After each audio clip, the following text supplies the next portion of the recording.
Hello, welcome to another edition of Destiny Talks to People. I'm joined by a new guest on episode 2. His name is Counterpoints. Did we Nailed ever figure out what your actual online name was? Yeah, we figured it out like 2 or 3 times now. You just keep forgetting it. It's Counterpoints. Yeah, it's But just not counterpoints. Okay. Yeah, just normal. Did anybody ever start calling you Counterpoints, or was that literally Yes, just me? yes, you and a third of your audience. Yeah, they just call me counterpoints. Okay, anyways, I'm going to introduce myself. So, my name's Connor. I run a series of channels called Counterpoints. One of them is Counterpoints 40K. It's about Warhammer. It's about science fiction, science fantasy. And then I also run Counterpoints Politics. I live stream there 9:30 a.m. to 2:30 p.m. EST. And then that is where the VODs go. And I stream there on Tuesdays. And then I'm also live on a channel called Valor Media Network. VALOR Media Common Spelling Network Common Spelling.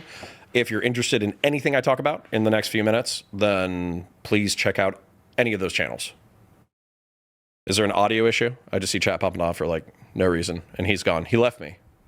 No, I just have to turn my kick on. Oh, he's turning on his Kickstream chat. Okay, I'm chilling. And just to summarize things while we're waiting for Steven to return so it's not literally just dead air. We woke up today. We went out to a shooting range. I got to fire a Lago Alien pistol, which is an awesome pistol. We had a blast. We got some Wendy's. We got a Frosty. We came here, and now we're yapping. That's what's going on. Now I'm just going to stare awkwardly at the camera until Steven returns. So should I talk or no? Yeah, you can talk. I think you're on now. Okay. Wait, so is this a brand new stream? Continuation. Left. But do we need to do a new intro because it's going to be a VOD that the editor is going to edit? Imagine you just woke up. Are you a new you, or is it a continuation of last year? Think about that one. Well, normally when I wake up after going to sleep, if I met somebody new, I would introduce myself again. Really? Yeah, or I would say hello. Like as a new human? Not as a new human, but as the old human. Okay, go ahead and introduce yourself again then. That's what you really want to do. Okay, cool. Hi guys, my name's Connor. I'm a science fiction, political, and philosophy nerd, a Marine Corps and law enforcement veteran. I run several channels under the name of Counterpoints. Counterpoints 40K is my most popular channel. It's about Warhammer, which is a science fantasy universe. Also, I run Counterpoints Politics, which is where I do streams and debates and VODs and all that stuff. 9:30 a.m. to 2:30 p.m. EST. You can catch me on Counterpoints Politics or Valor Media Network, VALOR Media Common Spelling Network Common Spelling. So I see you've been making the rounds lately, having some arguments with people. Oh, yeah, I have. What's that all about? That's, I would say the most recent ones that I think are probably the most interesting does have to do with the left, some of our mutual friends or mutual former friends. There's a podcast called Live and Learn, which features Econoboy, Pisco, Josiah from Pondering Politics, and Hutch. And I have been infinitely more on Hutch's side than I've been on the other host's side in recent debates. And we've been talking about that, and it's been a miniature drama in the Twitch and YouTube political community. What the fuck do you have to do with lib politics? Aren't you a con? Yeah, but I think that there's 3 conservatisms, Burkean, fiscal, and social. I feel like the Republican Party has betrayed all 3. I think that anybody who actually cares about republicanism as a philosophy should have nothing to do with Donald Trump. And so I've temporarily aligned myself with Democrats, thinking that MAGA is a bigger threat to the Republic than anything else. How did you get dragged into the arguments on Live and Learn? Truth be told, I think I'm kind of like friendly with all of them. Yeah? I've had friendly debates with Econoboy. I've had friendly conversations and debates with Josiah. I've had friendly combos and debates with Pisco. And I've had friendly debates and combos with Hutch. I like all of them. I just think they're dead wrong on some stuff. What about you? How are your feelings in reference to it? Because I feel like you did a few React segments in reference to that content as well. I feel like there's a lot of wacky stuff going on. Yeah, like what? Just a lot of wackiness. Steven woke up from a nap, so he might be a little sluggish. I am. All of you guys are slugs. Have you seen that video? No. It's a good video. Okay. One of the frustrations I've had recently is I feel like people don't realize how like really fucked a lot of weird shit is. Yeah. So with the conservatives, it's a lot of fighting over like I think the Trump stuff is insane. there's like 10 different things that on their own are insane and like all of them together are unbelievable. But I feel like people are forgetting that like communists and socialists is generally like it's not a good thing. But like socialism has been so watered down and conflated with like so many random liberal things that it feels like they can play this weird game of like you've got some of them hiding among the liberals as sock dems and others are like a little more out as dem socks. And then How do you feel about Scandinavia? yeah, that's a really good example of like capitalism and liberalism working very effectively. It has basically nothing to do with socialism at all. Unless you want to do like what conservatives used to call socialism back in the 2000s, which is like when the government does stuff. They still do, which actually pisses me off. So I define socialism as the decommodification of basic human need and workers owning the means of production. How do you feel about that definition? Yeah, that's a definition that I would probably agree with is like socialism. Okay. But a lot of socialists are like, oh, we just want more of like a welfare state. So do you feel like they're hiding their power level? Yes. Okay. Me too. But it's like it's very fucking annoying, and it's like very telling based on how mad they get at certain people. It's like I thought today Econoboy quote tweeted somebody saying that I had a base clip or whatever, and he was like, oh no, not base, actually socialism is actually really cool, kids, like trust me. And I responded to him with a pretty hyperbolic tweet, like expecting him, I figured it was kind of a layup, like he should be able to like shoot it down easily and then I could have like a more like detailed back and forth. But my question was like, hey, I'm just curious, in your ideal socialist society, would you ban all private capital and all opposing political parties? And his response starts off with like, well, yes and no. Right. Like, and this is the moderate. Keep in mind that he's like the insanely moderate socialist he's the nice type. one. He's the friendly one. And even he's on like I would ban, but maybe like kind of ban opposing political parties and ban private owners. It's like, okay, well, that's a little bit insane, but this is my frustration with socialism in general, because when I came into Twitch and YouTube politics, there were a whole bunch of creators who were basically like, no, we're not into the scary stuff, right?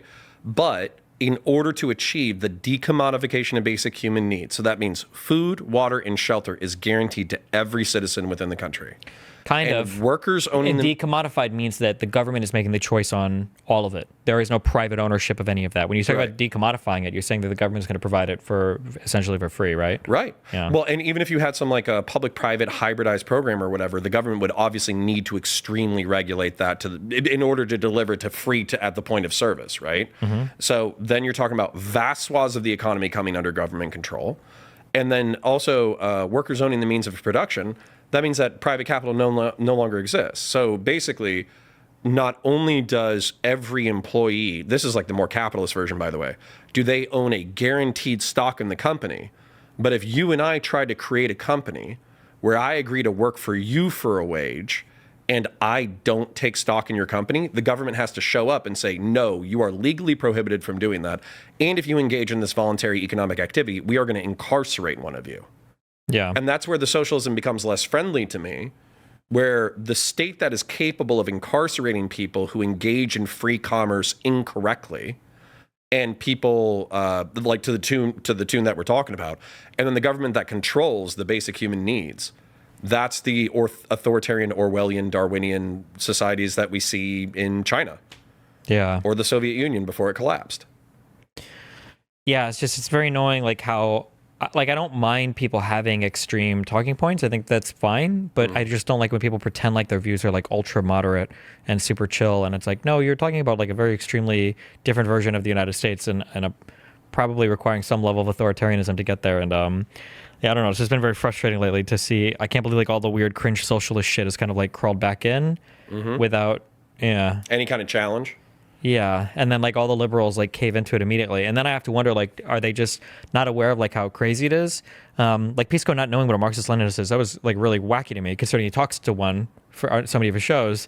And then so now I'm like, okay, maybe people just don't know, or maybe people are secretly way more extreme than they're letting on, and I'm just not picking up on that because it's hard to say. Like, yeah, I don't know. By the way, Aaron, I still want to talk to you about communism at some point, but that because she's an open communist, right? And as far as I know, so socialism, we already defined, we already agree on what it is between you and me. Maybe somebody else has a different definition, but I think they're probably bullshitting. With communism, it's a moneyless, stateless, classless society. That's what I understand communism to be, and it's supposed to be the end point of socialism. So when you say, I am a communist, that could mean that you agree to a whole bunch of like steps. But the ultimate goal in your mind is a society that has no class, has no state, has no money, which to me seems like so utopian as to borderline be like commie gobbledygook that we shouldn't even pay attention to. Yeah. And I don't even know if like, yeah, I don't know. It's like, I don't necessarily care about people believing in gobbledygook. Like, if you want to have this as your ideal endpoint, that's fine. But then when you're also like making these arguments of like, oh no, like we need to entertain Hassan as like, or these other types of figures as like part of our political allies. And then these other people are explicitly saying, hey, I'm here to hijack your movement to pretend that I'm one of you, while really I'm trying to destroy you from within the entire time. Yeah. And if I had it my way, like almost all of you would be jailed. Like, that's like, this is our ally. This is how desperate things are. Like, people forget that, like, in 2016, Hillary won the popular vote by 3 million votes. In 2020, Biden had the most votes of any presidential candidate in all of history. But I've heard moderates lose all the time. Yeah, and then it's like, why do we feel like we Trump need is to... extreme, so we should be extreme as well. Yeah, I just don't understand where this idea comes from. They're like, oh no, we need to cater to socialist fucks to, like, win elections. Like, what? Who? I actually... So I can understand... This is the part that I can understand. The part that I can understand is that depending on your perspective, 55% to literally 80 or 90% of the Republican Party has been co-opted by the extreme version of the right-wing idea, right? You could call it crypto-fascist, you could call it Christian nationalist, you could call it whatever you want to call it. Mm-hmm. But the Republican Party has already been co-opted by their crazies. And so the left wing is making the argument, I think the steelman of this, if I'm being charitable, is that the far left is a very vocal but loud part of the left, but it's probably only 10%, something like that. Less, yeah. Well, so it's even less. So it's not necessarily an electoral threat. So by entertaining these people in alternative media, we're getting the votes because they're ultimately going to vote Democrat, and they're never going to achieve anything anyway, so who gives a shit? That seems to be their line of argumentation. My fear is that they're going to yank the Overton window left. Yeah, or something. Yeah, I don't even know. But it's hard too because like it's like because they don't even participate electorally. And now that this Mamdani guys won in New York, which I think is fine or whatever, but now like this is like who they're all hitching their wagon to because like, oh my god, look, socialists can win elections. Right. And it's like it's so cringe and performative to see Hassan like literally skipping flights to go hang out with that Mamdani guy because he didn't think he was going to win. And then after he wins, Hassan's like, oh, I'm going to go door knock for this guy because he's so cool. It's like, oh my god, just because he won the primary, now you want to show up for him? It's so fucking cringe. Well, and isn't that because they did well? And here's an interesting part. Isn't it because they did ranked choice voting? And isn't it because they had like a 3 or 4 way split between a particularly weak, moderate Democratic candidate? Maybe. I don't know how much the actual voting style played into it. Like, I think it seems like from all accounts, Mamdani ran like a decent campaign, and Cuomo's probably not the guy. He's a charismatic theater kid. Yeah. But, yeah, I don't know. I'm just not sure. Obviously, it just feels exhausting if you're having to fight everybody at once. And then it just feels weird, like as a moderate liberal. And then it feels weird to... I used to complain about this a lot in the Nazi days, in 2016 to 2018. Like fighting through centrists to get to the Nazis always made you look so fucking crazy.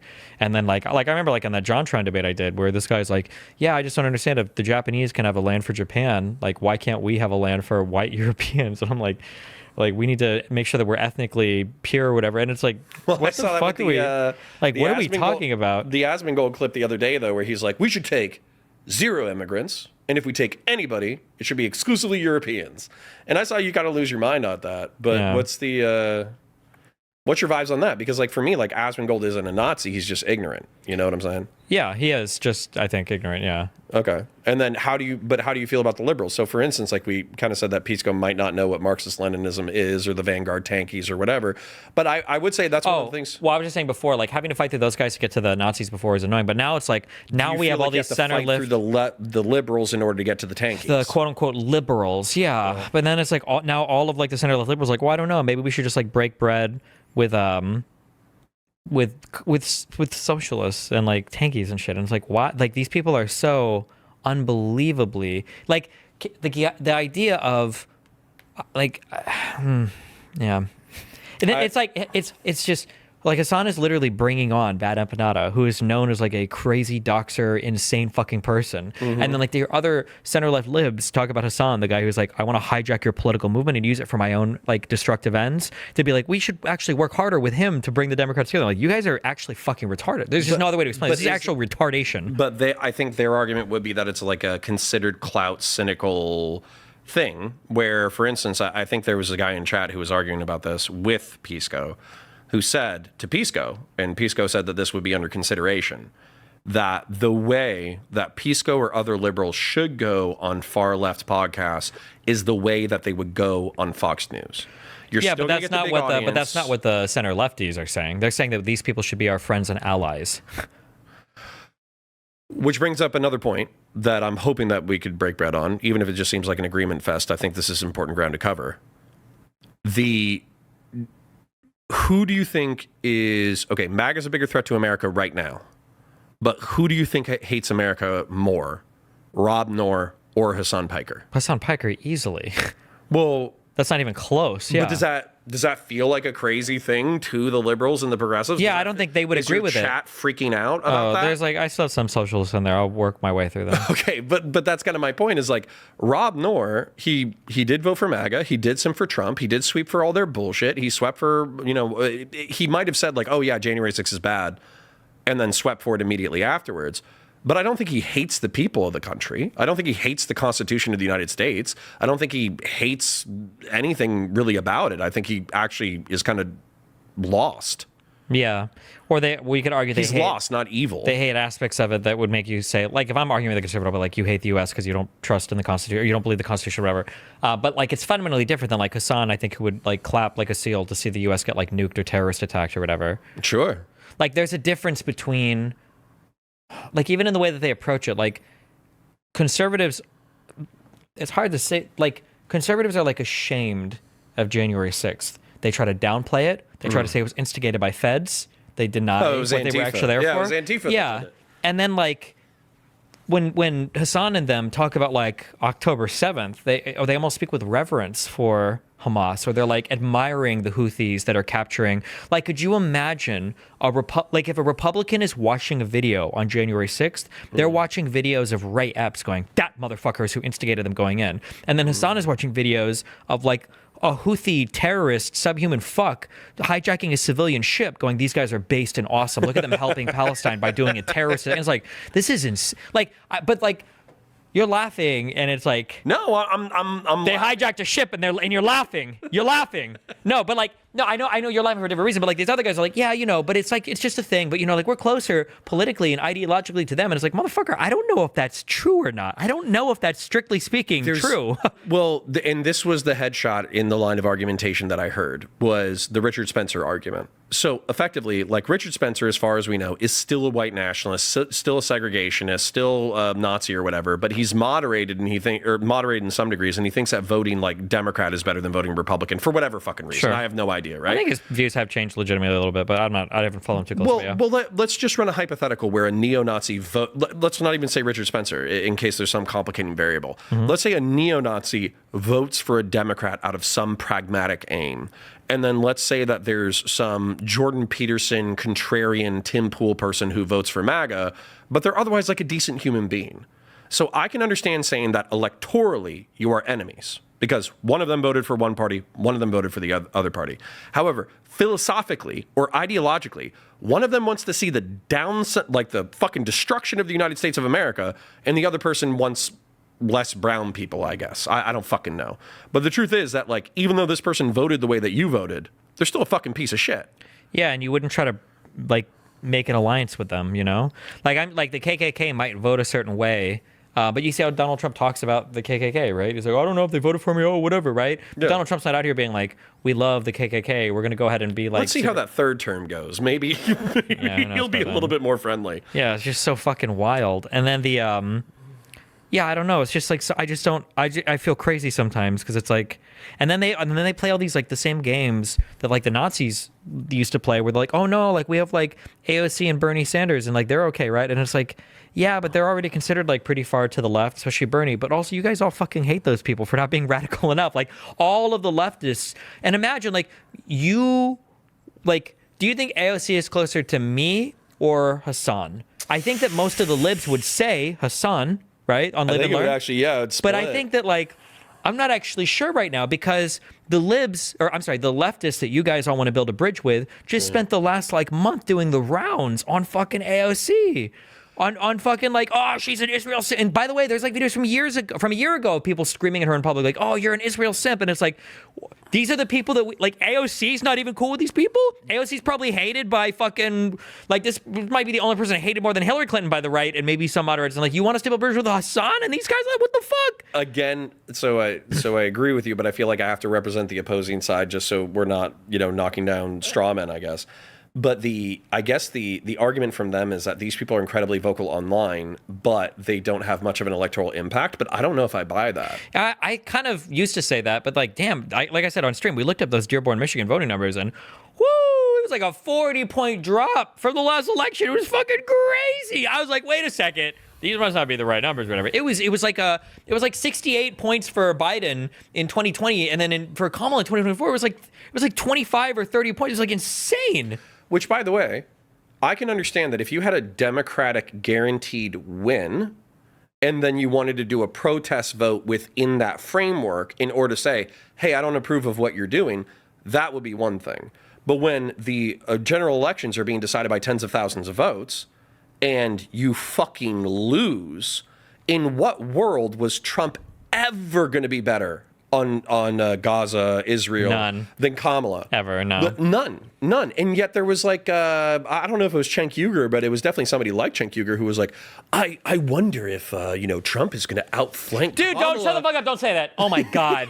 How many different fucking retard libs and leftists said that shit? Like, oh, Donald Trump is outflanking them on the left now. They weren't. Oh, I think Kyle Kalinske fucking said that on an issue.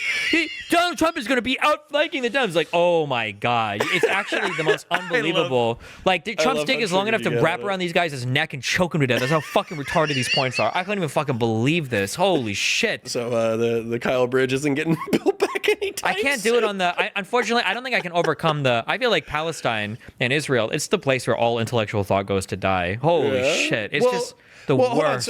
Hold on. But we do have this problem. I don't know if I want to open up a whole nother can of worms because we're talking about like the lib leftist civil war, which obviously I get a certain amount of schadenfreude out of. But with Israel Gaza, what do you do? Because we can't do anything until the midterms anyways. Even then, we're putting the Democrats back in control, allegedly. And then we have this humanitarian crisis that's actually kind of fucked. So what? Do we just like let Israel slow roll ethnic cleanse Gaza? Like how do you... We just pray that they finish it in Trump's term so we don't have to worry about it in 2028. like, is that your wildly pragmatic analysis? It's like, well, I'm sorry, I'm just trying to be pragmatic. Quick. We got to build bridges with people, even if. Yeah. What? So you need to build bridges with the Israeli lobby? If they fucking control everything anyways, wouldn't you want them to be your friends? Well, I mean, that's what I say. I was like, if the Jews are this powerful, then clearly they're the team to side with. There you go. True. Right. Yep. Oh, okay. So we would bring in the Jews to control us. Right. We bring in the blacks and Hispanics to breed our military because they've got the warrior genes. And right. Asians will come here and do all of our hedge funds and stock trading. And white people will do quantitatives. I feel like sometimes, you know how like the new, like the race realists and everything? By the way, this is half sarcastic, chat. Figure out which half. You know how the race realists are always like... they're smarter now. They don't just say like white people are better. Right. I feel like when they talk about people like D&D classes. Yes. Like whites are human, so like our traits are like average across the board. Sure. And Asians will be like wizards or elves or whatever. They're like Protoss. Yeah, and they'll always give those like they're Protoss or Eldar. Yeah, like Asians are smarter than us, but like white people have more creativity, so Asians, yeah, and then black people are better warriors, but they have lower like intelligence. And it's really... so hold on, that super racist video from 5 years ago that said black people were orcs, they were actually onto something. Oh, I don't know if I've seen this, but... Oh yeah, there's a video where somebody talks about how fantasy races are actually racist as fuck, and then he compares black folks to orcs. Oh shit! Wait. Yeah, it was like a viral video because it was a progressive... I remember this. Did D&D start to like change their races and fucking... I would not be chronologically. I'm pretty sure this video essay came out before D&D made them all human. Yeah, I think I remember watching this. Yeah. Yeah. Well, and now D&D orcs are basically like muscly humans with tusks, which is kind of disappointing. No more evil races. Well, I think that's where Games Workshop, I think that's where Warhammer does it well, is that the orcs are the only race in the galaxy having fun. Yeah. They love war. They just enjoy it. You think that's good? Well, I mean, it could still be racist, but they're more soccer hooligans than they are black people. Okay. They talk like British soccer hooligans. Okay. Yeah. Football hooligans for the international crowd. Based. Yeah. Okay. Do you want to? How do you game this? Okay, because I know Tallybots is your favorite orbiter now. No, but not even close. But she pointed out that if you took the spectrum, because actually, like I drew like a left-right spectrum or whatever, you effectively have like the far left, you have the progressives, then you got the liberals, and then you got whatever remains of the center-right, moderates, neocons, all that stuff. Then you have MAGA, right, on this thing. But when you bend it up to a horseshoe, it seems like the bottom half of it, like the more liberal, libertarian, moderate types, those people could build a coalition against the freaks, but the freaks are so dominant within their left-right binary that they're hard to take power away from. They're not. So how do you do that? Somebody, I'm not gonna be able to find this, but there was. That feels like my political question. I feel like there's a good tweet of like I think it was in 2024 or 2023. There's a good tweet where somebody tweeted out and he said that if you're like a center left Dem, then you get social credit by shitting on other left Dems to show that you're like better than them. Right. And then if you're on the right, you shit on the Dems to show that like you're like you have allegiance to your right-wing political tribe. Yeah. If you're on the far right, obviously you're shitting on the center left because you're the far right. And then if you're on the far left, you also shit on the center left. So it's like every single group has a like prerogative, including the center left, to shit on the center left. But is that because they're so powerful? I don't know what the reason is, but it has to change. If you're on the center left, we need to start shitting on people who are far left and on the right. Yeah. And to be a little bit more like take ownership of the positions, I think, instead of this like super But do you think so for instance, like I wouldn't mind talking about Jordan Peterson at some point, but I agree with like 90% of what 2018 Jordan Peterson said about personal responsibility, psychology, Jungian mythology, all that bullshit. I agree with all that bullshit, and I think that it's good for especially young men. Mm-hmm. Then when it comes to like fiscal stuff, I still believe in redistributive economics because I think that you need to create a state that actually facilitates good citizenry. However, I agree with fiscal conservatives that you can't collapse the society through debt. Sure. So there is something to the moderate right where they actually do have points. They've just been co-opted by psychopaths. So what do you do about the moderate right? Because so far it seems like liberals are like, well, we don't need them, fuck them. We'll go after the far left, and that's who we'll shore up our electoral base with. But that drives away the moderates. And right now, I don't think you need to. Yeah, let the moderate right can go vote with the right. Like they're the right. You don't have to appeal to the right if you're on the left, right? But you have to like, at the very least, you need to shore up your moderate base. Well, I'm sure you need to shore them up, but I'm just saying like. This for me, I'm not trying to present it as a binary, but I think in some ways it is. If you cozy up to Hassan Piker, you lose me. Yeah, I would. Well, no offense, but I don't care about you because you're on the right. You should never be voting for my side anyway. But I think you lose also center leftists in that as well. But I shouldn't be voting for some. Okay, let's pretend for a second that Republicans cared about not collapsing the government through endless debt, not fucking children, not blowing up the Middle East and North Africa. Let's pretend that the Republicans cared about that shit. Let's pretend they cared about the family. Sure. I shouldn't be voting for somebody who's going to destroy the fucking republic. Sure. So where do I go? Because if you're saying liberals don't need to care about the center right at all, then you guys might run Mundami or the Live and Learn boys are right. You should run the far left because if we could have a conversation about that, about how all of our center left is so unified. Now we have to figure out if we want to appeal more to the moderate right or far left. That would be a great conversation. But right now, the center left doesn't even have an identity. That's the issue. So I'm not saying that like they should never, ever, ever try to appeal to like more moderate or maybe perhaps even center right voters. I'm saying that we're not even there yet. Like there's not even a cohesive center left identity. Like everybody keeps saying. What would be the center left identity in your ideal? In an ideal world.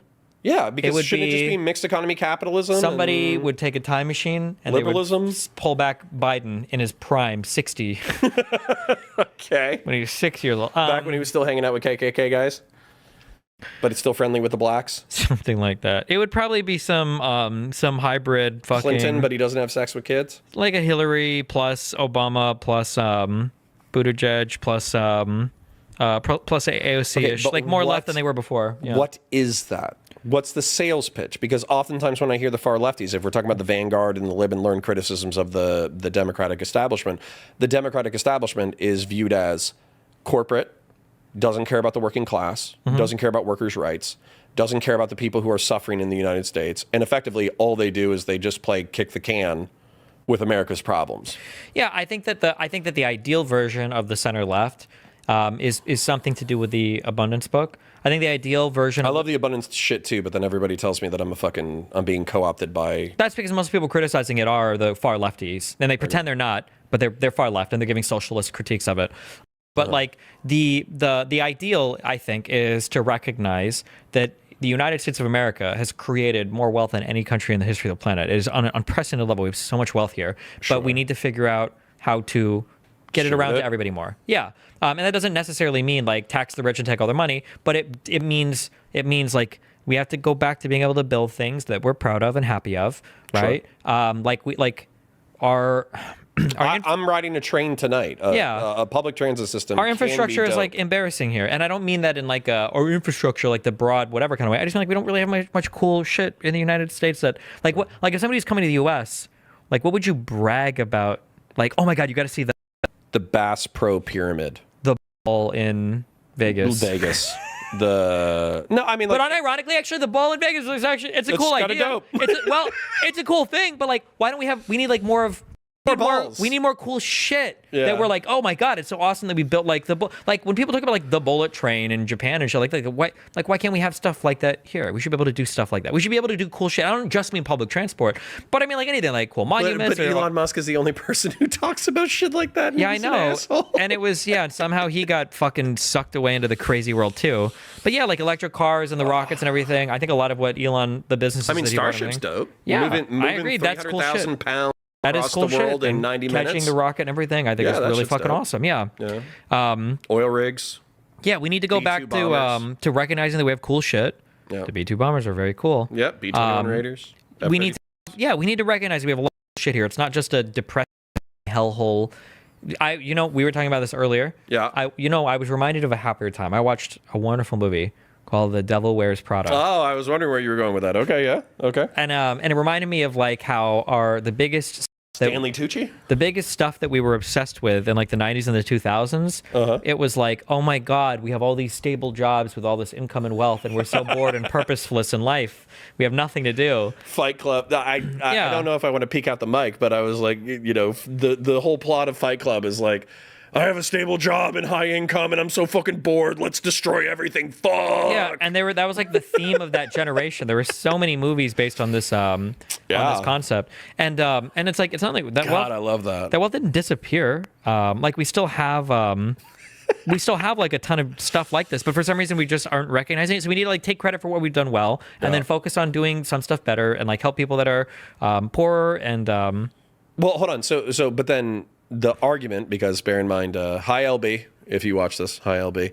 Hold on, why people are saying something? Did you knock your mic out or something? Hello. Can you hear my breathing? I don't know why that would help. I can't hear anything, so.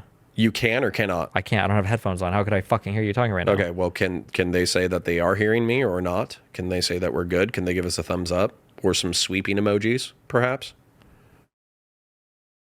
I can never mind. I can't tell. Too many people are hearing me now, so okay, go ahead. All right. Well, should I just speak loud enough? Nope, you're fine. Go ahead. Okay. So LB, far lefty or whatever, she's saying that what the neoliberals are going to do, in her opinion, is what they've always done, which is effectively cutting through regulation and red tape. And yes, that might get through a few infrastructure projects through, but then what they're also going to do is they're just going to leave the working class high and dry. So what's your argument where we've had a federal minimum wage that's, I don't know, is it still at $7.25 or some shit? Hey, the answer is not minimum wage. Minimum wage sucks. I would ban a minimum wage and bring back labor, but I don't know. What's your I mean, like, there's not even no, very few people even work minimum wage jobs, right? I think it's like less than 3% of the country is on minimum wage, so I don't know how much boosting it would even help the country. Yeah, but like if you start out at $7.25 and then you get bumped up to 8 or 10, are you really that much better off than a minimum wage worker? Probably not that much. Maybe it would help. I'm assuming Walmart people make between $10 and $15 an hour right now, but I'm assuming because of inflation, it's probably the equivalent of making $7 an hour 10 years ago. I don't know if it's gotten quite that bad. Like the first thing you have to do is we have to have like a realistic assessment of where we're at too. And like that requires like a realistic assessment of what the world was also like 20 years ago. Yeah. Because like you have people, and like I don't know if people will admit this, but like, you have like, it feels like the average kid who is like 20 years old thinks that the second they come out of college, they should be able to like buy a house, and that all of their parents and grandparents could do that.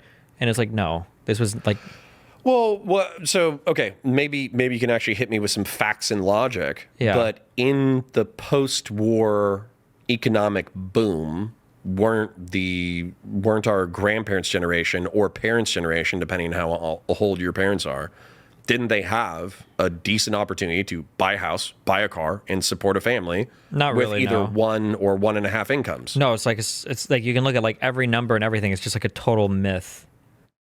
There's no. I know it seems not. Was true, it but just there's, middle like, class white people? Like, Yes, it always was. Yeah, Oh, okay. It's like the equivalent Well, of like. my parents were middle class and white, so you know. Have you watched The Big Bang Theory? I will never willingly watch that TV show, but I'm aware of its existence. Have you watched Sex and the City? Have you watched any sitcom I've watched Sex and ever? the City. There's Yeah. like always like the struggling artist type or like young person. Yeah. And then when you watch these sitcoms, they have like a fucking high rise, Yeah, like two-bedroom Friends, loft the TV show Friends. or whatever. Yeah, and it's like They have a apartment over a coffee shop in Manhattan, Mm-hmm. and they're all fucking wages. yeah, and it's like and it's like it feels like sometimes people look at a sitcom from 30 years ago and they were like, oh my god, that's what life was like back then. But I mean, like you're Sure. old enough now, right? When I'm guessing when you were 18, how many years older than me are you? How many what? How many years older than me are you? You're like 1 or 2. Oh. I'm not that much older. okay.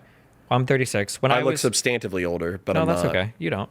I wouldn't put you a day over 29. Thanks. Yeah. when I was like out of high school, like if you had minimum wage, you needed a roommate or two if you wanted to Sure. get an apartment. You're Yeah, never yeah, you're yeah. never living on your own on a minimum wage job ever. but that's the thing is like, so for instance with me, I don't know how this okay, as an example, I'm going to use specific numbers. In 2010, 69. what's that? Nothing. Go ahead. Yes.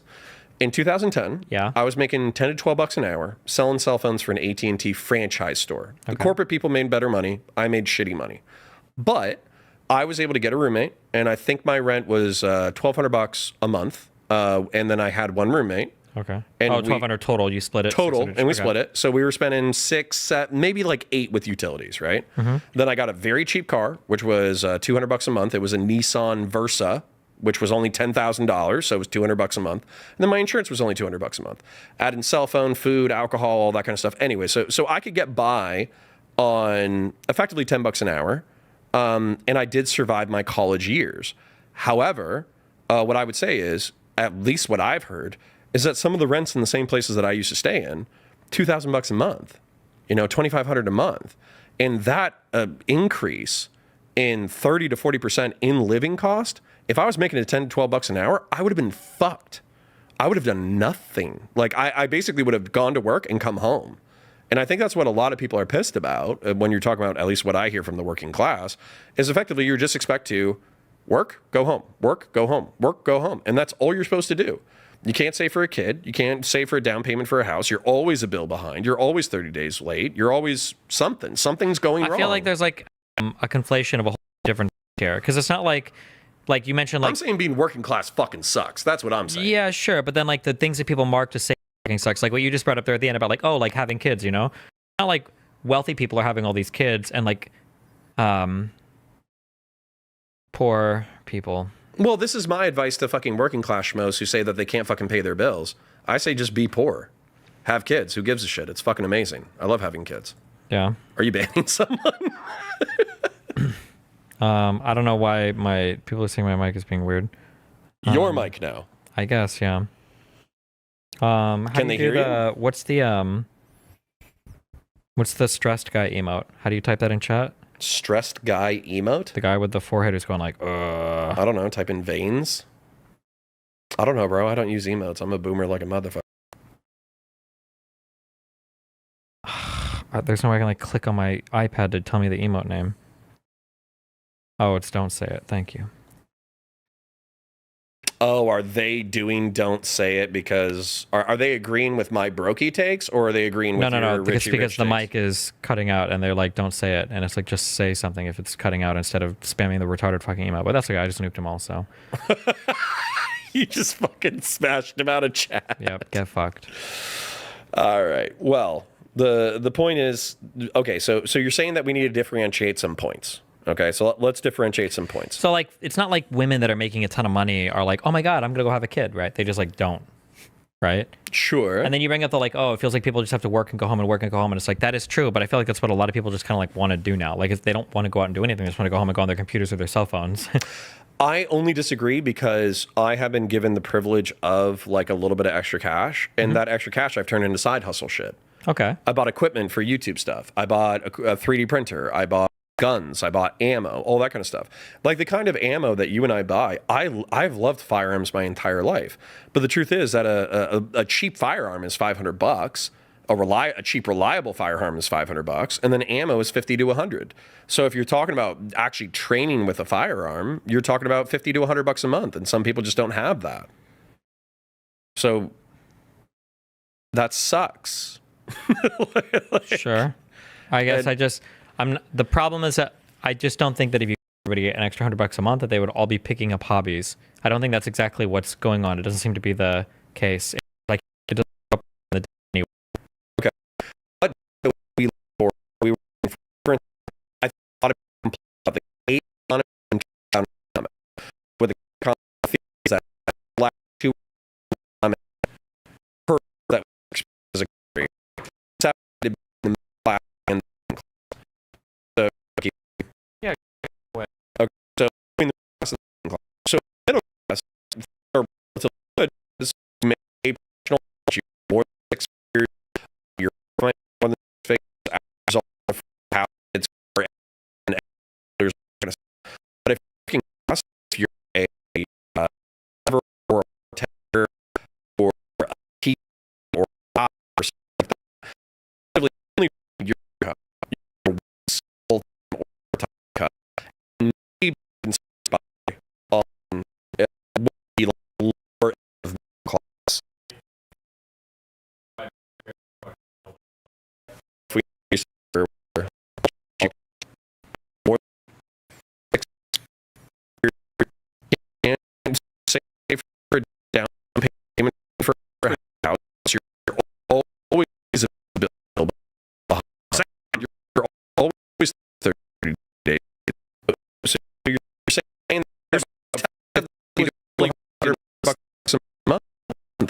Mic check 1, 2, 3.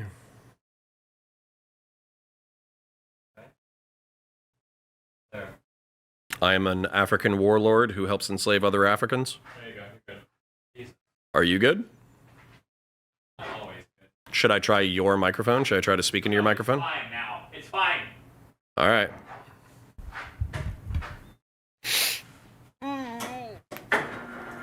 Oh. What? What? Stop yawning. Okay.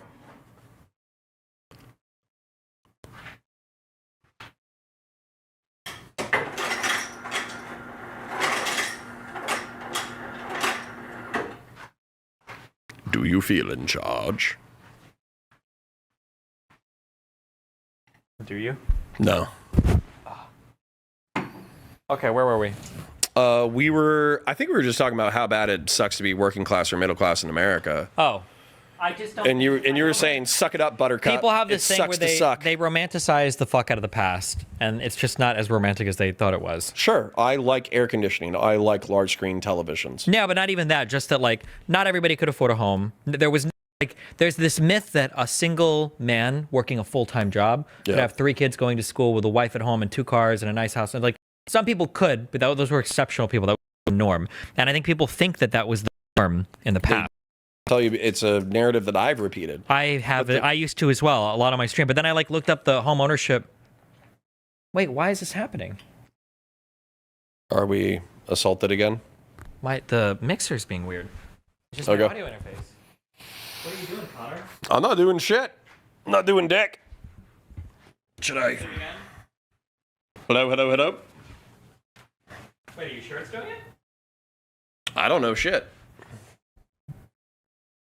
I'm hanging out. I'm chilling. Oh my god. Wait, go talk into my mic for a little bit. Yeah. 20 seconds. Hello, my name is Steven. I like Keebler fudge stripe cookies and expensive firearms. Is that it? I mean, that's all I was going to say. I see people in chat saying it's fine now. And I see people reacting to the Keebler statement. Okay, go back to your mic. Okay. Hello, hello, hello. Mic check 1, 2, 3 on Connor's mic. Hello. Hello, hello, hello. Hi, camera 2. How are you doing? How's life?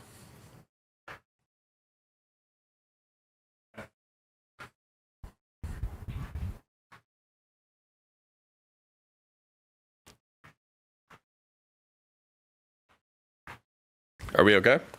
Probably not. I think Dan is coming into the studio and sabotaging my shit. Okay.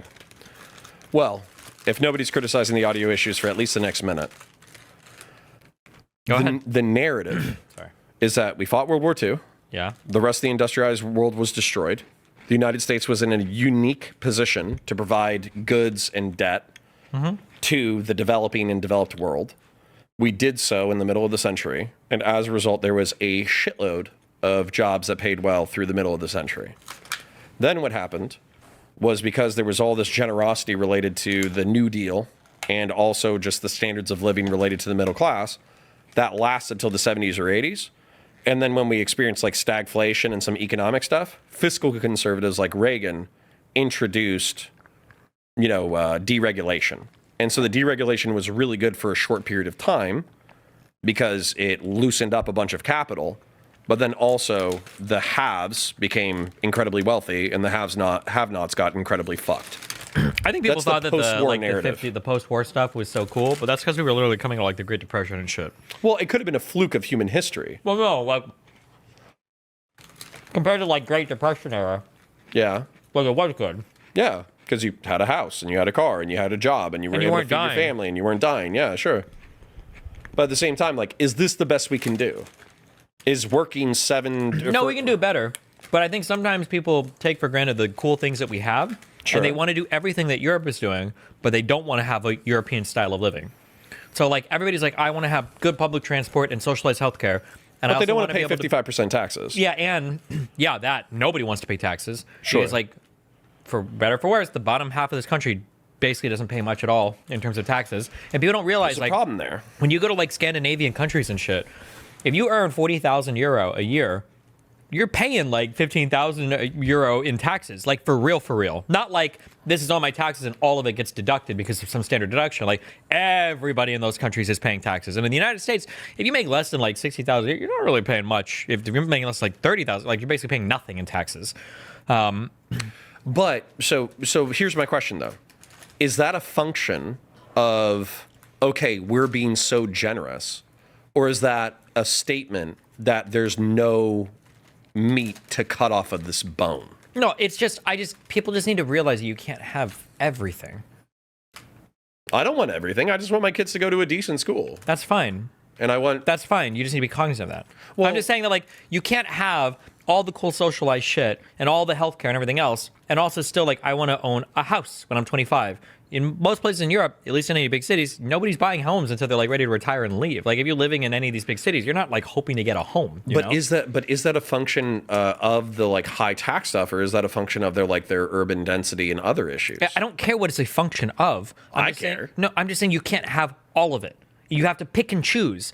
So when they're saying things like, oh, like America sucks because Europeans have this. And I was like, okay, Europeans also, live in houses and apartments that are like 1/10 our fucking size, okay? They're like moving around these places. I feel like that's a little bit of an exaggeration. It's like barely, it's a little bit of exaggeration, but not like much. Well, Look, somebody think of this wonderful thing for average house size in square feet. Look at that. Look at how blue that is, and look at how green and pussy that is. Oh, well, I mean, Europeans are Trust small. me, guys, they're small people. They are small people. They are small people. Right, okay. But the point is that like there are things that Americans would like. So for instance, I'm just gonna be real.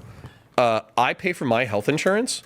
Health companies send me bills all the time for like if I have to go to the emergency room with my child, or if I have to actually have like a pretty severe surgery. And so I'm still getting bills for like thousands of dollars. And I will literally call them and say like, hey, I can't pay this. Like my options are I'm paying my bills or I'm paying you. And if I have an option between paying bills or paying medical debt, I'm not paying you. Go fuck yourself. And you know what happens 90% of the time? They stop calling. Because what they're doing is they're hoping that people who can afford this exorbitant amount of cost will pay. And then that's offsetting all the fucking wages like me. I'm a dumbass wagey who can't pay. Like if I'm picking between groceries and medical debt, I'm picking groceries. Don't you think that's like a little stressful for like a working class family or middle class family to actually like be receiving bills from institutions that like are critical to your life and you just can't afford to pay them, so you tell them to fuck off? Sometimes people just need to die. Well, I mean, that's true. No, listen. But I like my kids. One issue okay, so this is a different topic, but okay, hold on. Let me just put a pin in the last thing. I'm just saying Americans want all the best that America has to offer, but then they also want the best that Europe has to offer. And there's trade-offs. Because we want to be the best. We want to be number one. Yeah, but there's trade-offs to all these things. You can't have all these things. Okay? Well, I mean, I think most Americans say like B-21 Raiders and B-2 bombers and F-35s are fucking sick, but realistically, we could cut 10 to 20% out of the DoD. Now, I meme on that because I like the DoD. Hold on. Wait, can you rephrase what I'm saying? Say it again. I'm just saying that you can't have it all. If you want to build on other things, that's fine, but you're probably going to have to cut from somewhere. Okay. That's all I'm saying. So let's talk about that. Yeah. We're running a $6 trillion budget. There's $2 trillion in excess. 3/4 of the budget, I think, is already dedicated to entitlements. I think it's actually like Medicare, Medicaid, Social Security, and something else is like, I don't know, 60 or 70% of our budget. Sure. And interest to the debt, yeah. And interest to the debt. And then I think that the remaining third, $1 trillion of it is DoD. And so there's probably $100 billion to $200 billion there that we could probably cut and still be the most fierce military on the planet. Probably, yeah. And then the rest of the shit, I have no idea what the fuck to think about it, because it's like Rand Paul gets on stage and he's like, we're spending $200,000 on quails and the effects of cocaine. And I'm like, I have no idea why we're studying quails on cocaine. Okay. So, have you ever seen a quail on cocaine? I haven't. It might be very cool. I don't know if it's worth $200,000 of taxpayer money. Now, okay, wait, stop. Okay, okay, cutting from the budget and all that is fine. Like, I'm sure there are things that we can cut there. But we're never going to, because nobody wants to. Sure. Because they want, like Lockheed and the DoD, which I love, by the way, they want to put a laser on a C-130 gunship. Sure. And I want them to put a laser on a C-130 gunship. But when it comes time to be like, hey, are we going to kick 10 million poor people off of fucking Medicaid? Or are we going to cut the laser on the C-130 gunship? We kick 10 million people off of Medicaid. Mm-hmm. Nobody in fucking Medicaid wants that shit. Okay, but I'm not talking about getting Medicaid. I'm talking about like people living like fuller, happier lives or whatever. Not just like the bare bones, like the poorest of the poor getting healthcare. I'm talking about like what are Americans like aiming for. I agree that like obviously we can do more for programs like that, but all I'm saying is that there are trade-offs to different things that you want in life. And we have to accept that if there are some things that Europeans have that they enjoy, probably means we have to give a few things on our side that we enjoy. That's all I'm saying. There has to be like a balance and an acknowledgement there. Okay, now I'm going to steelman Trump. God help me on this fucking podcast. The one thing that I actually appreciate about Trump, even though he's doing it in the most incompetent and stupid way possible, and I want the audience to hear me when I say that he's doing it in the most incompetent and stupid way possible, is that he's telling the Europeans that they need to be responsible for their own security.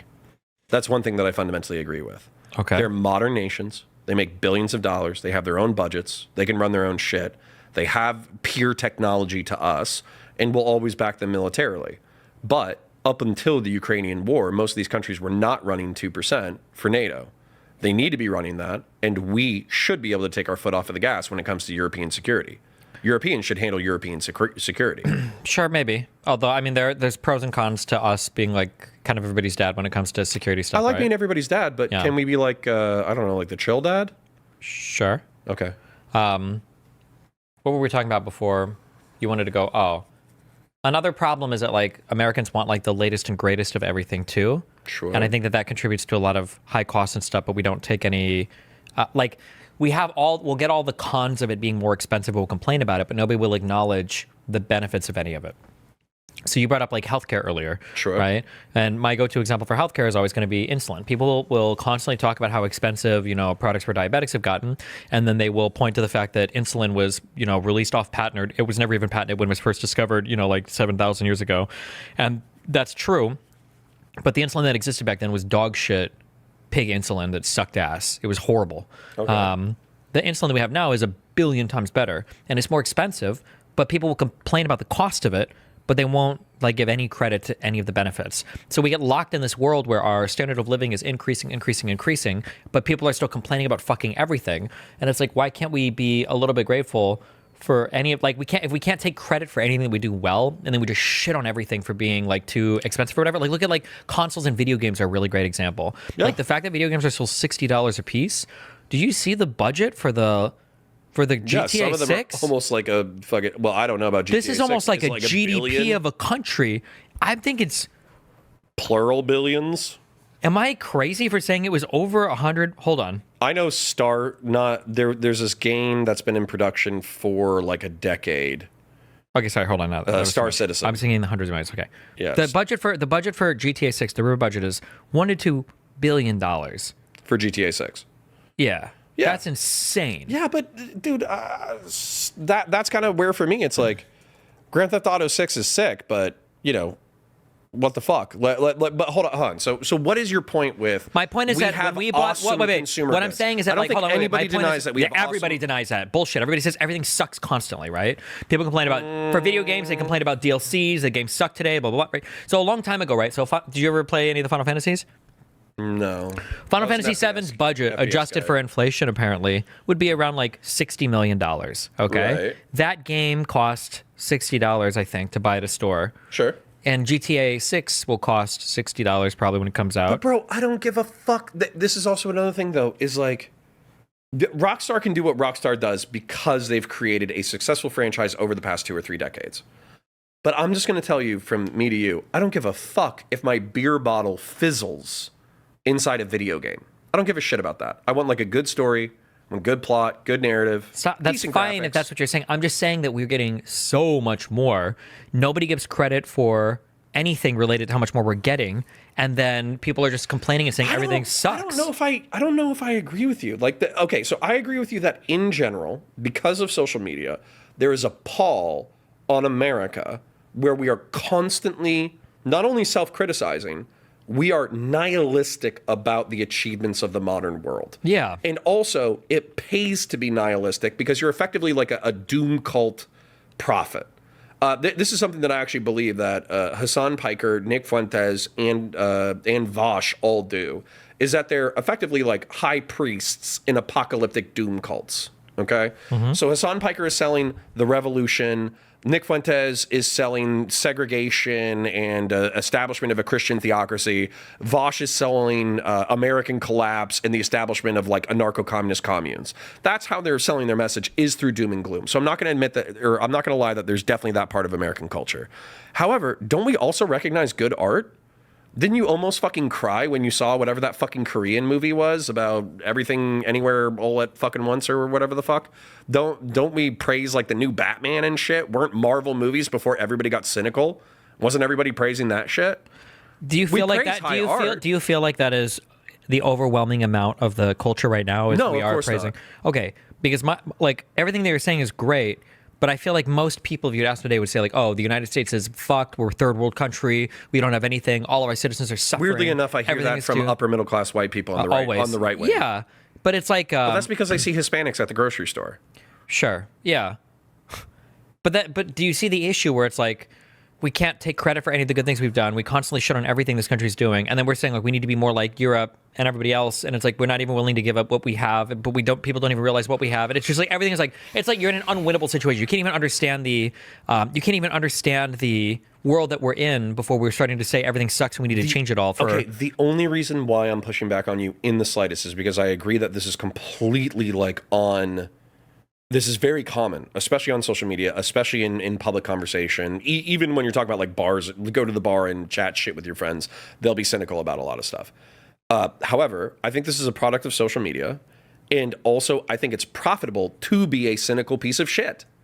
I think it's profitable to be so. And so people are. The reason why doomsday cults are virally successful on the internet is because it's, if I just fucking talk to Chad about how fucking America, or how America is so fucking amazing, and I love all this technology and I love all this shit, I'm going to get an infinitesimally smaller audience than if I'm a cynical doomsday cultist. So I think this is a product of our fucking brains. It might be. Media. I don't know what exactly, like we can talk about all the different things that cause it, maybe. But the, Well, I mean, you're bringing up a bunch of problems. I just don't know what the fucking solution is. I mean, I try to be a part of the solution by not being a cynical piece of shit, but... Yeah, that's a different conversation. I'm just saying right now, like, this is an issue. That people think that every single thing in this country sucks. And so how are we supposed to have a... That's why you have, like, for the center left giving way to the far left. They're like, oh, shit, maybe we need to abandon capitalism and we need to go to, like, socialism to do everything amazing. And then they get these examples like, oh, look at Scandinavia and look at all these other countries. And it's like, the things that made these countries great had nothing to do with socialism. It had to do with like, not to be a dick rider, but like free market capitalism and liberalism. And industrialization and industrialism and entrepreneurialism. The ditching of the weird monarchs. You had to have a vibrant economy to tax in order to create the generous welfare state. Yeah, okay, and what you just said, ironically enough, is literally exactly what Marx says, that a thriving capitalist country has to precede a socialist one because you need capitalism to build the economic productive forces for the socialist to eventually co-opt. Okay. This is where the center-right has an advantage, and this is part of the reason why you were kind of skeptical about a center-left, center-right coalition, but this is part of the reason why I'm passionate about it. I think the center-right has some things that are fundamentally correct when it comes to masculine messaging. And what I mean by that is like 2018 Jordan Peterson or whatever. Are you going to fix capitalism? Am I going to fix capitalism? Are we going to solve the cynicism in social media? Absolutely the fuck not. But can you wake up? Can you organize your room? Can you wash your balls? Can you brush your teeth? Can you try to get a job? Can you try to work that job hard? And can you try to find your life partner and have a family? And the answer is that all of that is incumbent on you as an individual. And even if life sucks, guess what? By the time fucking Bernie Sanders and AOC save you from the horrors of capitalism, you're already fucking dead. So that's where I feel like the center-right, through an individualist analytical lens, has an advantage. But you shit on the fucking center-right. Yeah, I mean, they can have that advantage, but the reality is like that doesn't help anybody. That's like, it helps me, or helped me, past tense. It also helps you plenty can of say young that, men. but you probably didn't need the help. Or you think you did. That's fine. But this is the equivalent of going to a guy who's like, I can't get any girl to... Hold on. Let me try this again. I can't get any girl to like me. I don't know what I need to do. And then some other guy's like, bro, you ever thought about just being yourself? I don't know. Let me think about it. I'll try that one. Like, there are some people who have the mind to be self-driven. There are some people who have the mind to be self-driven or to figure out all their shit or whatever. But the reality is, most of life is pretty on rails. It's not a coincidence that when you go to Japan and you talk to young Japanese people, that all of them are fairly similar. It's not crazy that when you go to Sweden and you talk to all the young people, they have a pretty similar culture. When you go to America, depending on the city you talk to young people, they have a pretty similar culture. Like, we tend to be a product of our environments. It's very rare that you can just tell a bunch of people, like, but the nature of those environments matter. Yes, the environments are very important. So should we create pro-social environments where men mentor other men? Yeah. Where we encourage each other to wash each other's balls and be pro-social? Well, not wash each other's balls. No, that's okay. Based. Okay, you should wash your balls, brush your teeth, lift weights 3 to 5 times a week. You should eat your macros, and you should try to be like, you should try to pursue like a career that's decent. I'm just saying, telling people to like figure shit out. It's not very pro-social. Okay, but that pro-social reinforcement is part of the environmental structure, and this is one of the things that really frustrates me. I was actually having the opposite conversation with my father this morning. He was saying, effectively, I hope he doesn't mind me saying this out loud, but he was effectively saying, like, I'm going to abandon all the minorities. Because fuck them. They build bad communities. They destroy themselves with drugs and gang violence and all this shit. Why the fuck as a middle class white man should I give a shit about what's happening in the black community? They're all doing it to them fucking selves. And what I told him, which I'm going to tell you right now, is obviously people are a product of their environment, but you don't just give up on creating a more pro-social environment. Okay. Well, part of that is mentoring. Part of that is talking to young men. Congratulations. You co-opted my argument in the middle of that. You peace code me there. You stole my argument in the middle of it. You gave it back to me, and you presented your own. So, but you know what? I agree with you. We should create better environments for people. You said bootstraps was bullshit. That's not bootstraps. Yes, it is. If there's an option between saying, let's fix the environment versus you have to fix it your fucking self, then you need to have almost like a synthesis of those two fucking things. Yeah, I agree. But I'm just saying, you're like, we told them to pull themselves up by their bootstraps, and it worked. It's like, wow, how'd you do that? Well, we trained a whole bunch of teachers to give good education to young students to teach them how to pull themselves up. Well, okay, just changed the environment. Yeah. No, but you're acting. I don't disagree with you. Chicken and egg thing. I don't disagree with you. I'm just saying that I agray. Sure. Excellent. If bootstraps are like that, then those are good bootstraps. Okay, cool. Okay, hold on. Let's. I just want to cement our agreement. A school resource officer arresting and throwing kids into jail or prison. Base. Can fuck them over. Okay. Versus mentoring those kids can change their lives. Thieves. And then you got people like Hassan being like, yeah, stealing's base, lol. Do you know what those kids do when they steal the Nikes out of the truck? You know what they don't show you? Felonies? It's when they redistribute those back in the neighborhood. Back to the neighborhood. It's reparations. Wait, you know Hassan said that, right? Stolen Nikes are reparations? No, they take them back to the neighborhood and they redistribute it to the people in the neighborhood. Right, and then they create like a microeconomy. That's good because it's outside of the realms of the capitalist bosses. I'm just saying that's what Hassan said. Yeah, he's a fucking idiot and a tool. Well, and by the way, hold on. Let me say that something that's frustrating for Pisco. Pisco will be like, yes, fuck Hassan. He's a fucking piece of shit. Fuck him, blah, blah, blah, blah, blah. But then when you're talking about like, well, should liberals spend any energy fighting the schizo left? And he's like, well, MAGA's worse, and we need to focus, for the midterms or whatever. But it's like, for me, you're just going to allow lefties to yank it. We're supposed to be infighting right now. Yeah, aren't we a year and a half out? So exactly. Now is the time for infighting. Why can't we gulag them before they gulag us? What's the verb that you're using? Gulag. Oh. It's when they throw you into the prison. Into the rock camps where you just hit rocks all day. Can we have liberal gulags? Liberal re-education? No. Can we kidnap Hassan Piker and then put him into can we do Clockwork Orange and hold his fucking eyes open and make him watch Michael Bay Transformers movies? What would that do? It's the most dude, it has fucking Megan Fox and it has the military industrial complex blowing up fucking robots. If that shit doesn't make you American, I don't think anything. Don't they lose in the end though? Don't they need the Transformers? Well, right, but then that's the liberal messaging.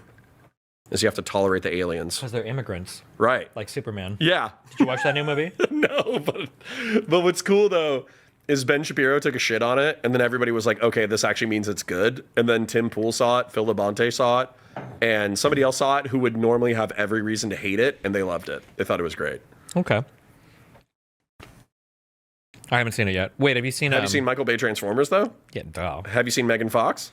Yeah. Have you seen a C-130 gunship blowing up robots? I don't remember that part. Oh, dude, that's one of the best parts. That was in Transformers 1? Yeah. They have the guy from Fast and Furious calling in an airstrike from a C-130 gunship onto Decepticon robots. It's fucking sick. Okay. Yeah. So I think if we kidnap Hassan and we use the Clockwork Orange eyeball devices, and then we just make him watch that for like 48 hours, he'll be a model citizen. Do you think that Bad Empanada's on the Epstein list? I don't think he's rich or powerful enough to be on that one. He's probably on a different pedophile list, but not that one. Okay. Based. Right. What else do you want to talk about? Well, hold on. So what, in summary, we did lefty infighting, live and learn, kidnapping Hassan, it sucks to be working class. Actually, Jordan Peterson, while we're at it, why not? I've heard repeatedly that you have regretted your conversation with Mr. Peterson because you went too soft. Oh, yeah, I should have went way fucking harder. You should have shit on him way harder? You should have left that meeting crying. Yeah? That should have been an unpublished episode for how humiliated he was after that. Okay. So I watched the first half. I didn't really have a problem with the first half. I thought he was like psychoanalyzing you a little bit. He was asking you about your fucking upbringing and all that bullshit. And then he previously described you as like Luciferian. So, yeah, he likes that word. Well, I like Luciferian too. Do you know the reference for it? Lucifer? Yeah. But Lucifer is the guy who thought that he could be a better god than God. Based? So he worshipped him. Well, that's why he's calling you Luciferian. Oh, I think I can be a better God than God? Yeah. I mean, if God is making people like Jordan Peterson, I can probably do a better job than him. Yeah. Well, see, you're just. I'm just saying. Okay, he's set a pretty low bar. Yeah. Okay. Well, then, all right. Then I guess I'll just bring this up. So there was one thing where you were talking about you didn't understand the dragon threat thing, and this was like a conversation between Dawkins and him, where Jordan Peterson was saying like, "Are dragons real?" Okay. Okay. Wait, did you ever have the dragon? What? Did you ever have a dragon? Like a literal dragon? No, like someone dragging their nuts over your face. Fuck you. He did that earlier. He did that in the grocery store, son of a bitch. All right. Sorry, guys, the dragon. No, it's okay. All right. So I've watched enough Jordan Peterson lectures or whatever where the dragon is just like the archetype of threat. That's what it is. So a dragon is reptilian. So it can be both a land and sea animal. It also has wings, so it can be an air animal. It breathes fire. Fire can be a physical, natural threat. So it's the archetype of threat. Wow. But what Dawkins was saying was that, like, okay, well, are dragons real? Yeah, literally. And then they thought about that for a little bit. Yeah, because Jordan Peterson's fucking retarded, yeah? Okay. And then, well, I mean, but if you want to say, like, Komodo dragons are fucking real, right? Do you really think that's what Dawkins was talking about, was Komodo dragons? No, but I felt like, similar to you, he's being fucking obtuse, where they're asking, like, can you perceive fire as a threat? And Dawkins was like, no, it's not a predator. It's not a predator, but it's a threat, right? To human existence. Yeah, but I guess my issue with Jordan Peterson is sometimes I feel like he can be very literal and very exact on very complicated matters, like climate change.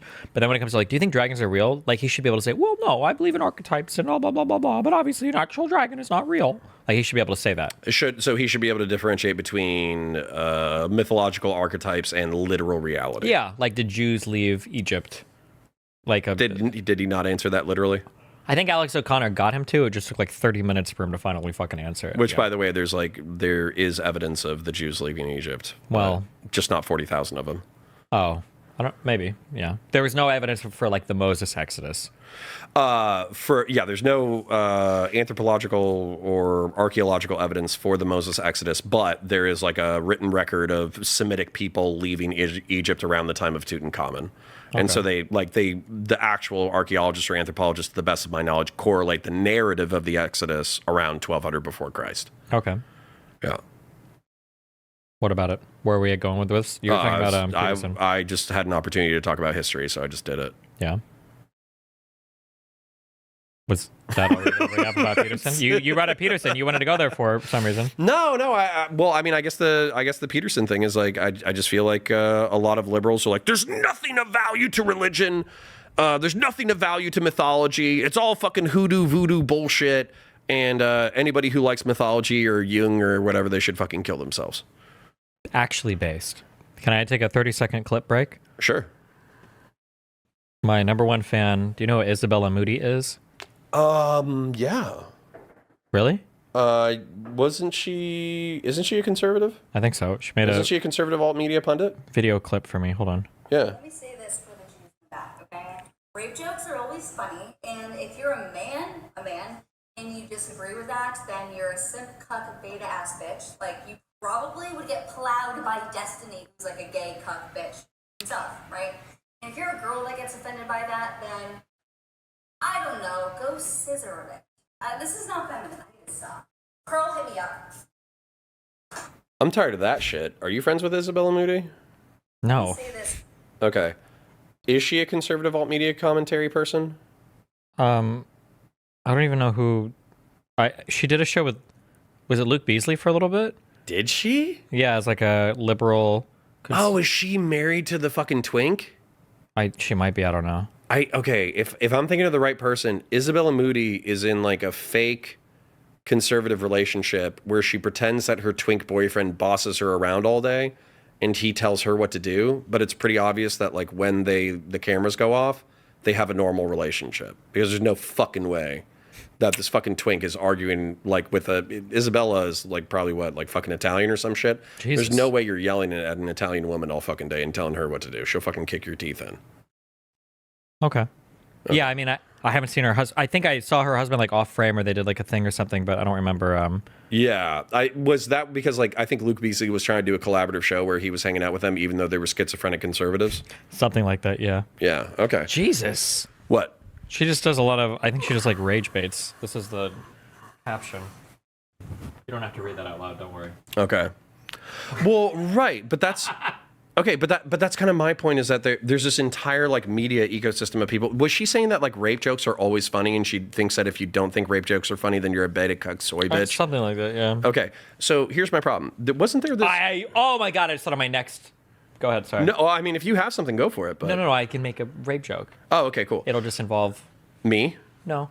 My mother? Close. My father? The village people from Minecraft? Close. I have no idea what the fuck is going on. The drowned people. Oh, yeah. Wait till I leave. Going to get there. Yeah, thanks. Go ahead. Tweet it out while we're live. I won't do that. I won't do that to you now. Okay, thank you. Fucking hell. God damn it. Conservatives. Cringe shit. Oh. Didn't that chick say that you were the biggest fucking piece of shit on the goddamn internet and then she fucking sweeps for Tate? Who? There was some chick in the past fucking 2 or 3 weeks or whatever, and you like reviewed her video where she was like, "Oh yeah, Steven and I we collaborated a few times, and we're the fuck." Dude, I fucking you said that she was sweeping for Tate, and then I search her immediately, and I'm like, Amy, whatever her name is, Tate. And then she's like, Dangerfield. The Tates are like, they're not guilty. You know, there's no way. The media establishment has tried to take them out. You know, I've met them. They're good people. This, that, the other thing.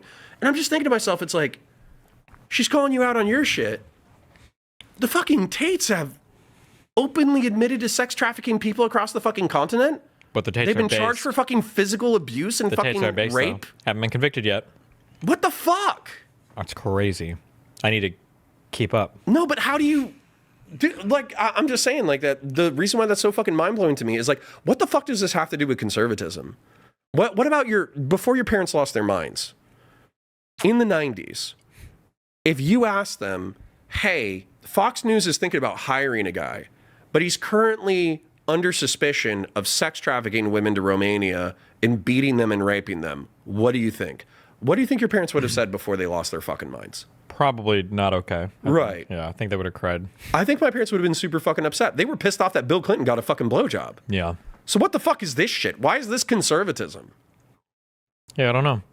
I want to say, I don't think my parents were happy with Trump's comments about McCain a long time ago. Remember before he like blew up in the primaries? Me too. There were, That's like, why I didn't vote for him in 16. 3 different things that like he said where people were like, oh shit, he's gone. Like you can't possibly get away with that. Yeah. But he said he prefers his war heroes didn't get kidnapped and tortured. True. Meanwhile, he fucking draft dodged for fucking True. because he had flat feet or whatever. Flat feet. Now he's got round ankles. Nice. I like that because I actually do hope he dies. But anyways. Everybody dies eventually. I don't need any more from visits. natural causes. I'm not going to make it happen. True. Yeah, Secret Service. Don't worry about it. But the what was I thinking? Nothing. No, I was thinking about fucking conservative bullshit and how far we've fallen. I basically, that's all. I'll save you 5 minutes. It's shocking to me how far we've fallen in the past 40 years. True. End of rant. And that's why the left needs to eject both socialists and the tankies. Okay, but once they get their shit together, do they need to embrace moderates on the right to fight MAGA or no? No, they need to build their own fucking party. What? We didn't need moderates on the right for Hillary to get the popular vote win or for Biden to win his election. I think you probably needed the far left or some. No, you think the far left was out there championing fucking Biden? You think the far left isn't fucking growing in the past 10 years? Well, that's why we need to kill him in the crib, metaphorically. Uh-huh. And you're going to do that by saying that actually the economy is not that bad, suck it up, dipshits. Exactly. That's not going to work. We need to start making documentaries of how people live in other countries to show people what it's like to be an American versus some of these other places, okay? This is the dumbest fucking thing that I've ever heard. It's not the dumbest thing I've ever heard. It's the dumbest thing that I've heard today. You're saying that in the past 10 years, with social media radicalization and the left wing, the far left wing, gaining millions of fucking viewers that are probably shifting the Overton window left, but MAGA represents 55% of the fucking right wing, and they've alienated a shitload of people in the center. You don't need to recruit or ally with people in the center right. You just want to do it all by yourself with liberals. And you can reconvert far left people back to liberals by telling them, actually, the world's not that bad. We have B-21 Raiders. You know what we should do?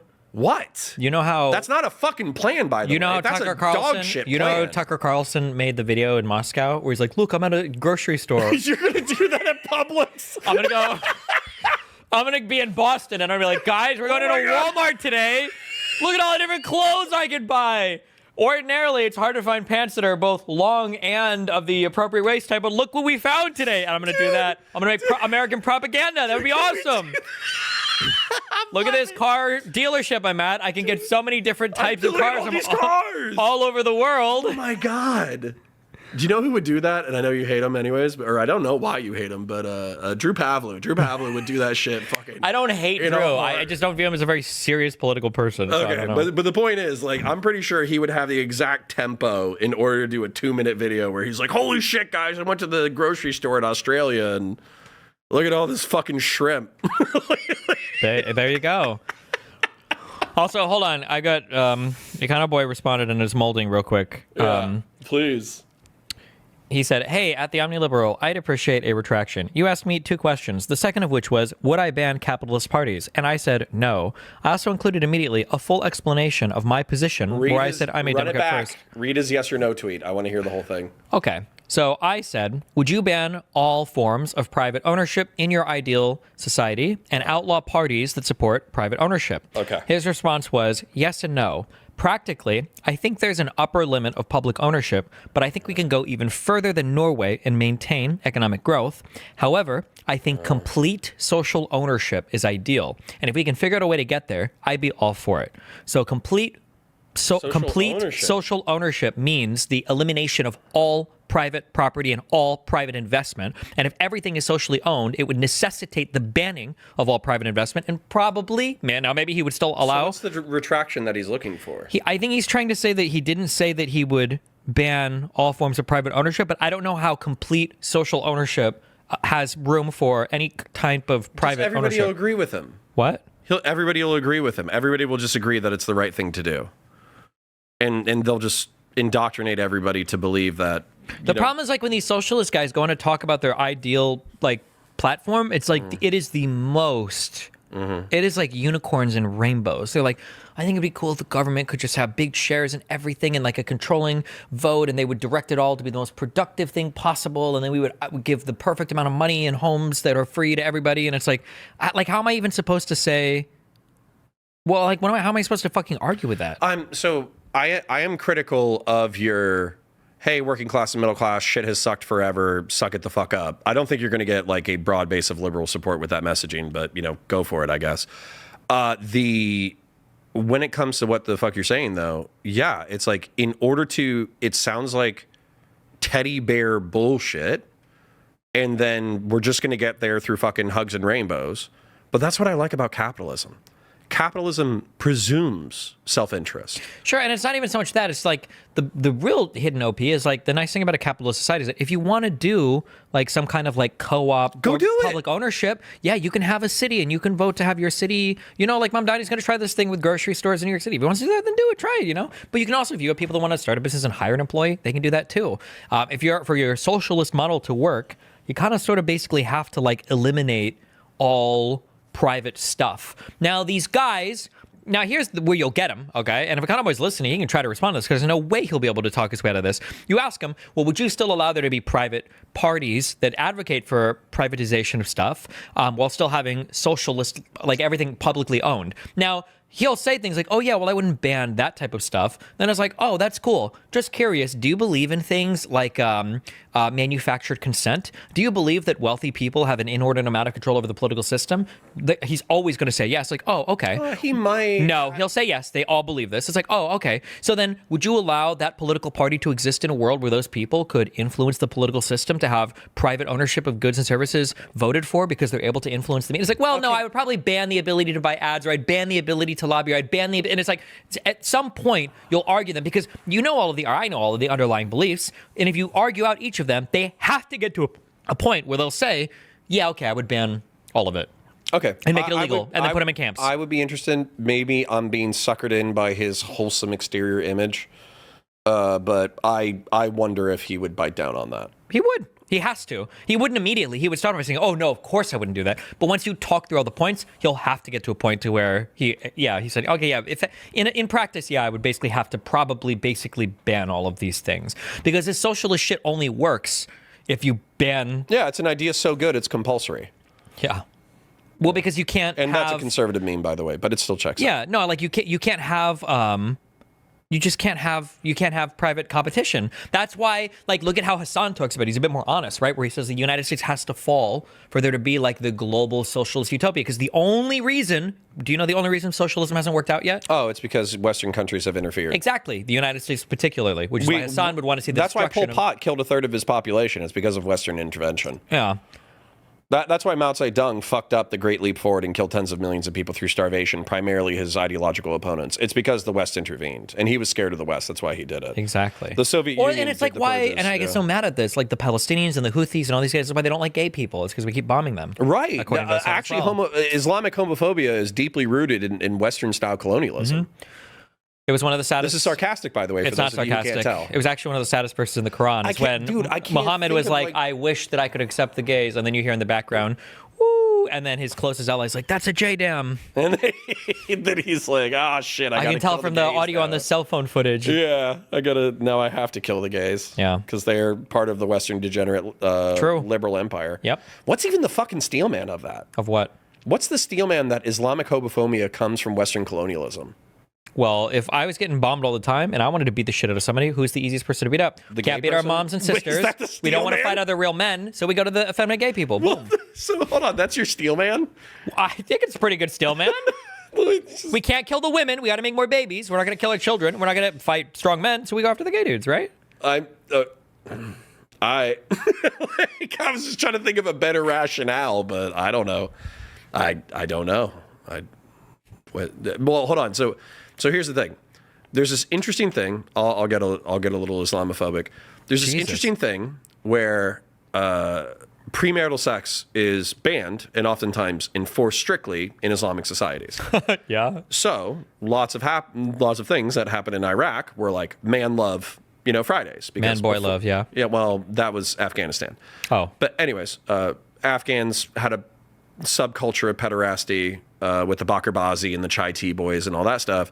But then in Iraq, it was just homosexuality where you would bang before the Sabbath. Dudes would bang other dudes before the Sabbath, and then you would, pray to God and try to get your sins absolved and all that kind of stuff, even though they don't have the Christian conception of sin the same way that Christians have forgiveness. Okay. But anyways, the point is that is Hassan saying that the undercurrent of homosexuality that was common in like Persia and medieval Islam was actually like the true based homophilic culture that he wants to defend. And it's actually Western imperialist bombs that make them hate themselves. Okay. That's the closest I can get to an idea. It's not even a fully complete idea. That's the closest I can get to one. Okay. I don't know how true or not true that is. You just want to beat the shit out of effeminate gay people in No, the Middle East and North I'm Africa? explaining why some people want to. Other people want to do it because they're getting J-damned. Yeah. Okay, got it. Interesting. What else? I can pull up my list. You have a list? Yeah.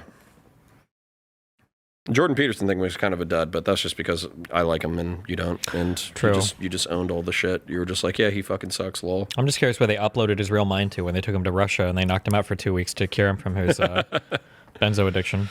Yeah, so... Ooh, okay, I like this one. But it's only going to take like 10 seconds, providing that you just bite the bullet. Oh, the question I asked you in the car. Your favorite... I'm just kidding. Okay. What I was going to say is, lots of people, you got in trouble no. for your edgy joke Base. about the Texas floods. Yeah? And I was one of the people who called you out on it. Okay. And one of the things that you said recently was that Hassan, when he's joking about terrorism, et cetera, the problem is that there's an undercurrent of malice. He actually does hate... He's not joking. He's just full on like... Yeah, he hates the United States. Yeah. He legitimately thinks that we deserve 9/11 and that Western imperialism is evil and the world is bad until the Western Empire falls. True. So, for you, I think part of the reason why you took heat was because with the kids, they're conservative kids in a conservative state. They're also killed by conservative policy. So I think there's a bristling underlying... maybe you don't feel it, but people presume an underlying bristling resentment and hatred of conservatives, which is why you didn't give a fuck about the joke. Gotcha. How do you respond to those charges? I mean, I think you have to be pretty uncharitable to think I would be genuinely happy that like kids are dying. That's pretty unhinged, I think. Okay, what about your follow-up point where you said that it's not necessarily more sad for kids to die compared to adults? I think I was just making a general edgy point that it's funny that people get so sad when kids die. And it's like, well, it's pretty sad when adults die too. I would argue, depending on the age, even worse. But piecing this apart is like a potentially a real... But also, hold on. That doesn't mean that if I say it's sad when adults and kids die equally, it doesn't mean that like I all of a sudden I'm okay with kids dying. Well, actually, I want to piece this apart because, you know, my reflex or whatever was, of course, it's more tragic when kids die. Why? Well, that's why I was going to ask you. Can you instinctively, off the cuff of your head, explain why it's more tragic for a child to die than an 80-year-old? Well, then an 80-year-old, sure. Well, okay, but then move it back. Move it to 70-year-old, 60-year-old, 50-year-old, 40-year-old. Why? Let's start with the 80-year-old. Why is it more tragic for a child to die than for an 80-year-old to die? Because an 80-year-old's on his way out anyway. Okay. He's now probably 70. got shot in now the 60. face, Now 50. Now cankles. 40. Now 30.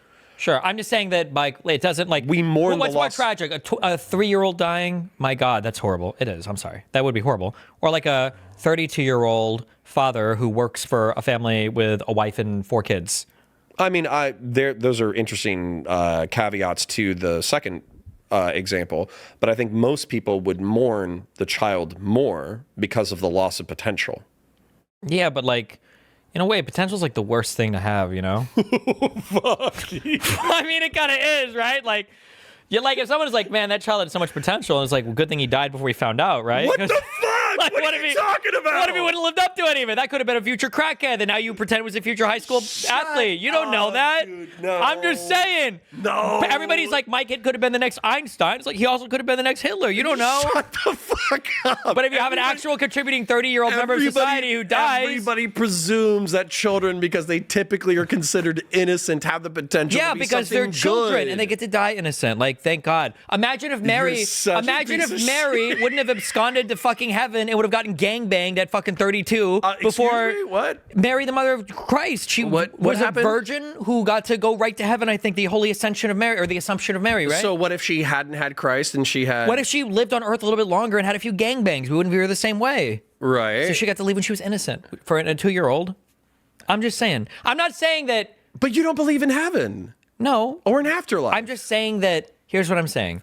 I'm just saying. No, that, you're fucking memeing. But I'm just challenging this, the notion that a child is automatically assumed to be more tragic.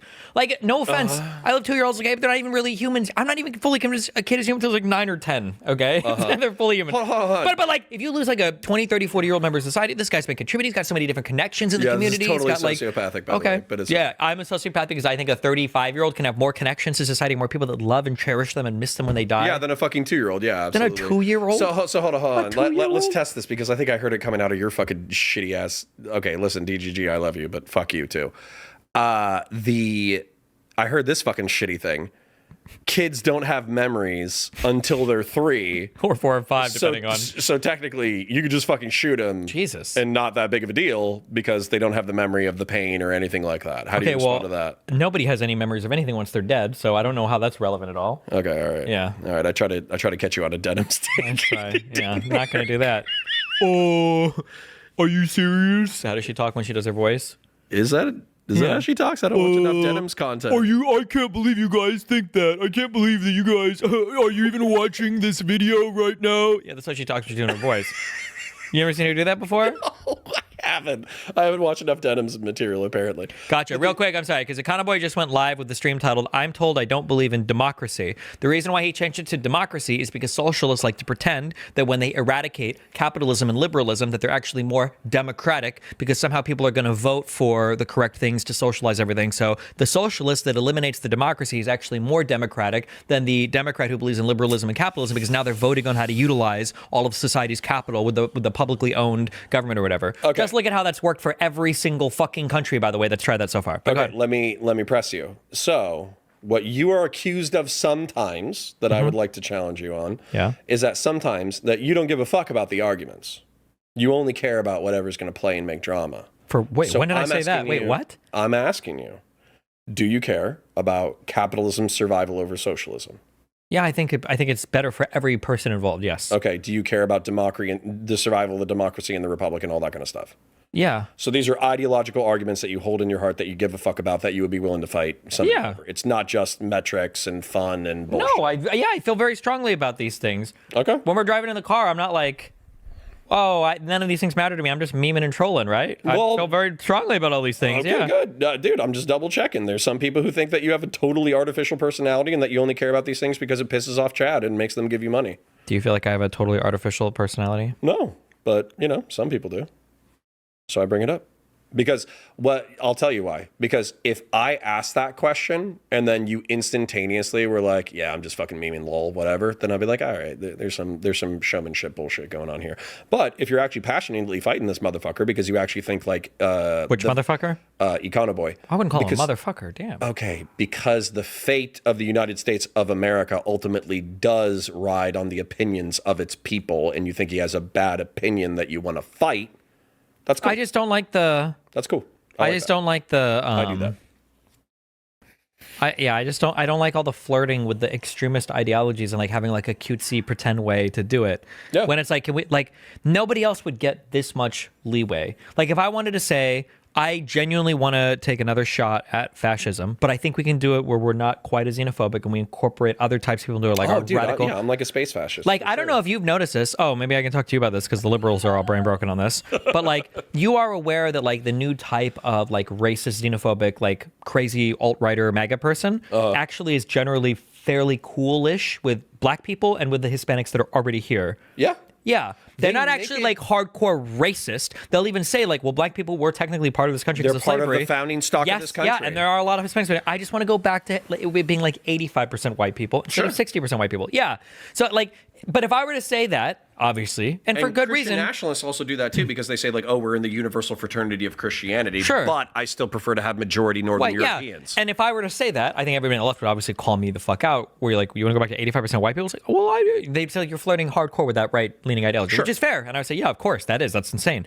But they can. Why can they flirt with like the socialism and the communism and the tankyism? I think because all it's not explicitly racist. I think that's why. Yeah, it's not explicitly racist, but it is explicitly like. I mean, I think it's fucking evil as fuck. But I think that okay. So for instance, like there's no immediate apparent reason why the decommodification of basic human needs and workers owning the means of production is evil. There's no immediately apparent reason other than the fact that it doesn't seem to work ever. Right. The only way that it's evil is that it empowers the government, which is effectively dudes with guns, in order to control society so much that if you oppose them, they'll fucking kill you. It empowers authoritarianism. Okay, yeah.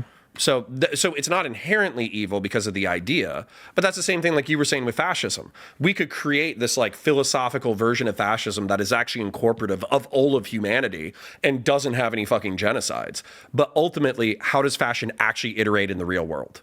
In murder, in mass slaughter, in authoritarianism. Basically, yeah. Yeah. Yeah. Good times. Well, it's not. It's I not have good. fun. I have fun on the internet arguing about things. Oh, yeah, but it's not. It's just annoying. Sure. We need I need some center left people to exist on the internet, and I feel like there are not very many of them. Why? Well, hold on. So I think that's another thing that people would be offended by, though. What? Hutch would still consider himself center No, left. Hutch is. Josiah would still consider himself center left. I think Josiah is. Yeah. He's a little progressive on some issues, but I still think he's a I don't capitalist. have anything wrong with progressivism, but I'm not just looking for center left people. But center left people that are like, How do you define progressivism? I don't know. Okay, I'm just cool. saying. Move on. Yeah. I'm just saying that like it's not just about like being center left. It's about being a strong center left with a rejection of crazy shit Of the far left. If I was in a room, You feel like everybody else is playing footsie with the far left. yeah, like if I was hanging out with like a Nazi friend, if me and Nick Fuentes were doing a stream together, right? My guess is going to be most of the stream with me and Nick Fuentes is probably going to be us arguing and disagreeing on almost everything. Sure. Which I think historically they were, right? But then if it was like, if I had a stream where I had like a bunch of like ultra crazy far right people and we're not arguing about anything, and then we're like, actually, I think we need to align ourselves with these people and like work with them. And it's like, it's just so weird to me. There's a little bit of a resentment here from my end, though, but I want to ask why. So when it comes, like, did you have a problem with the way that I define like fiscal conservatism as far as like balancing the budget, making sure that we don't economically capsize the United States of America? Sure. Okay, I think that's like a center-right ideal. Now, it's fucked up because fiscal conservatism gets misapplied, but I think that's a center-right ideal. What about social conservatism, like Jordan Peterson shit? You oftentimes talk about that, like most people should not be living your specific lifestyle, and you actually advocate that most people be fucking normies. So I would say that 2018 Jordan Peterson was effectively like the messiah of norminess. So do you have a problem with 2018 Jordan Peterson or the vast majority of society adopting that? Pre-Benzo Jordan Peterson is probably okay. It just depends on what you mean when you say social conservatism. It's just hard because like I just everybody mean get fucking married, have kids, and don't beat the shit out of your fucking wife and kids. Yeah, but like nobody. It seems like nobody can just be chill. Nobody can pump the brakes on the things that they believe. They have to be the most. They always have to just be fucking crazy. Why can't people just like not be what? fucking crazy? Like so for Like look at Jordan Peterson today is fucking crazy. because he started hanging out with the Daily Wire and they fucking brain sucked him after he was post Benzo. So what the fuck? Why can't anybody just like stop there? Like be chill. Well, I'm trying, but it's not fucking interesting to I'm that not many talking about people. you or me. Okay, I'm but talking about in but I'm general saying- and like the media okay, environment. Nobody can but just I'm like saying fucking like jumping on a podcast and being like, please God, be fucking normal. Yes, please. Dude, like that Bastiat fucking Yes, clip, just dude. be normal. Dude, we don't need pink rainbow gay communists and we don't need fucking Nazi space lasers made by the for the center left and the center right in order to build it, and you say fuck the center right. Because- but is that a question of priority? Like, what is that? for a healthy country, the center right and the center left should be violently fighting each other. Not violently per se, but like or Passionately. yes. Passionately. And then in the tension there, then we should like Figure out what's good policy. yeah, like I think it would be a rich and fruitful discussion for like the center left and the center right to fight valiantly against one another over what would a better lockdown policy have been. Should we have had one at all? Was it fair when liberals wrote that letter saying, well, you know, BLM protests are okay, but the conservative biker rallies aren't okay? Or what should, like I think that there's a rich, healthy debate that could be had there that would iron out the positions of both sides and create some better policy so much better than Which when right now it's that's you what have, politics should have been. yeah, and now we have Taylor Lorenz who thinks that if you're not wearing a mask today, You're committing genocide. you're literally against committing debate. genocide. And then you've got the far right who they literally rapidly, like a quartz crystal, they oscillate between COVID was a nothing burger that did nothing and Cuomo stuck an old person in an old was person's also a home and Chinese murdered super 20,000 people. weapon. And it was a Chinese super weapon at the same time. And it was targeted not to go after Jewish people and Chinese people. But it also didn't do fucking anything at all. But like, and it's like, so now we have nothing. Well, right, but that's my point is, if you're right wing or temperamentally right wing or center right and you're moderate and sane or whatever, there's not really any place to go. I have people who are like who are previously MAGA or whatever, and they see some of the crazy shit that fucking Trump's done, but they don't feel like they can go anywhere or do anything. I don't know how I agree with that. Explain why nothing came of DeSantis and Haley. Of These people them running against him, or they showed up and they got like or... fucking 5% support and they're like, oh, fuck us in the ass, I guess. Well, they disappeared no, and they because I fucked think- off immediately. No, because I think the Republican primary is effectively boiled down to the most hardcore fucking MAGA people. So what's going on there? Why? Why? Well, so hold on. So if we added up, we'd have to take a look at the primaries. With the primaries, how many did all of the alternatives to Trump add up to? Was it 40%? Was it 35%? What was it? Was it for the primary? Yeah, sure. When you had like Vivek and DeSantis and Are you asking like what percentage of the people that vote in the general vote in primaries? No. Okay. Republican primary. You have half a dozen fucking. Oh, hold on. Yeah. We didn't even have a fucking primary this last time, did we? Oh, you don't remember that, but you did have a primary. It's just Donald Trump chose not to participate. Show up. He didn't want to debate anybody. Oh! Yeah. God, I hated that so. Yeah, he just said I'm not debating these fools because it's not going to serve my end.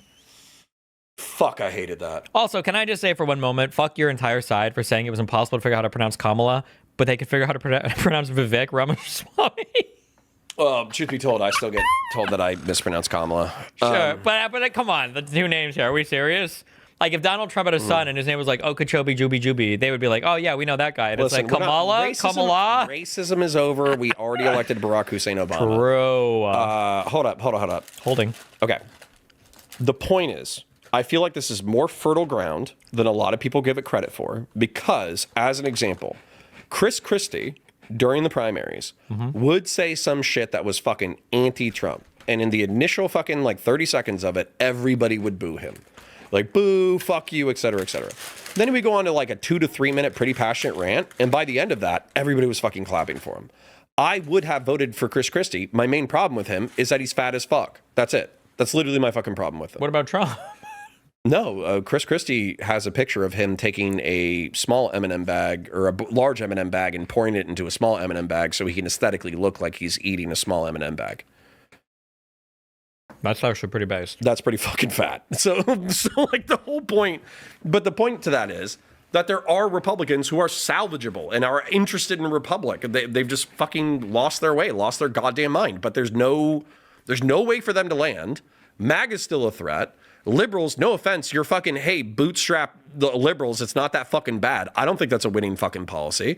So your options are ally with the far left or ally with the far right, or else you're fucked. And you don't seem to recognize that. You think that you're going to be able to ideologically purify the liberals, be such a good arguer that you're going to be able to build a broader liberal base, and then you're just going to fucking win. I have no idea how the fuck that works. Isn't that what happened in 2020? No. You think a lot of far left people, like the leftists? No. I think in 2020, the economy was such fucking dog shit that basically people wanted any way out of the economy besides Trump. I think that was raw economics. I don't think that had anything to do with Biden. We don't need the lefties, and we don't need the center right. We just need our center left people to stand up strong. Okay, well, fuck you too. All right, fuck you too. That's fine. Yeah, fuck them. All right. I tried twice. Okay. Any other huge key issues we need to go over? Let me just take a look and see if there's any like memes that I want to address before we wrap up. Oh, so this was another thing that you might not give that much of a shit about, but it's anti-American to criticize other people's religion. Do you have any passionate feelings about that? No, that's fucking retarded. You should be able to blow up whoever's religion you want. Okay, that's something that you said, but that's okay. Wait, I said that? Yeah. In what context? I don't know. That's the whole note. Well, hold on. If the context had to do with, because the only thing I can think of when I'm talking about this is when people are like trying to ban people from practicing their religion because they don't like it in the context of like New York shit.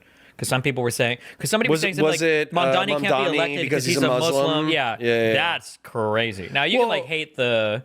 Like I'm not a religious guy. You might have said that in that specific context, but I guess this is the question. You can answer it pretty simply. Do you think it's anti-American to criticize other people's religions? No, fuck no. Religion is. It was specifically within the context of you're saying that a Muslim can't run for office. Yeah, that's crazy. Or saying you should ban a certain religion or whatever. Okay. Bullying the white South African guy. So that was like a Pangburn event. There was a dude who walked up to you. He exclusively wanted to talk to you about like fucking white genocide shit. And then you were like, well, fuck them South Africans. It's not so much that did I bully him? Maybe a little. It was just that he was trying to talk to you about that shit. And you were like, I don't think it's a genocide. No, I don't. Did Next I say topic. That? I think I like it's lightly not. into It's not. I agree. Statistically, well, it's no, not. I don't even know. I don't know. I just don't know enough about that issue to have a deep discussion on it. So I didn't want to like just let him ramble off like 20 things and then okay, well I'm gonna go do some research later. I'm like, fuck, he was like propaganda. So I just didn't know enough about it. Yeah. Okay, fair enough. No. Then the only other thing that I did was hold on. Uh-oh. You did the decoding the gurus. Oh yeah, a while ago, yeah.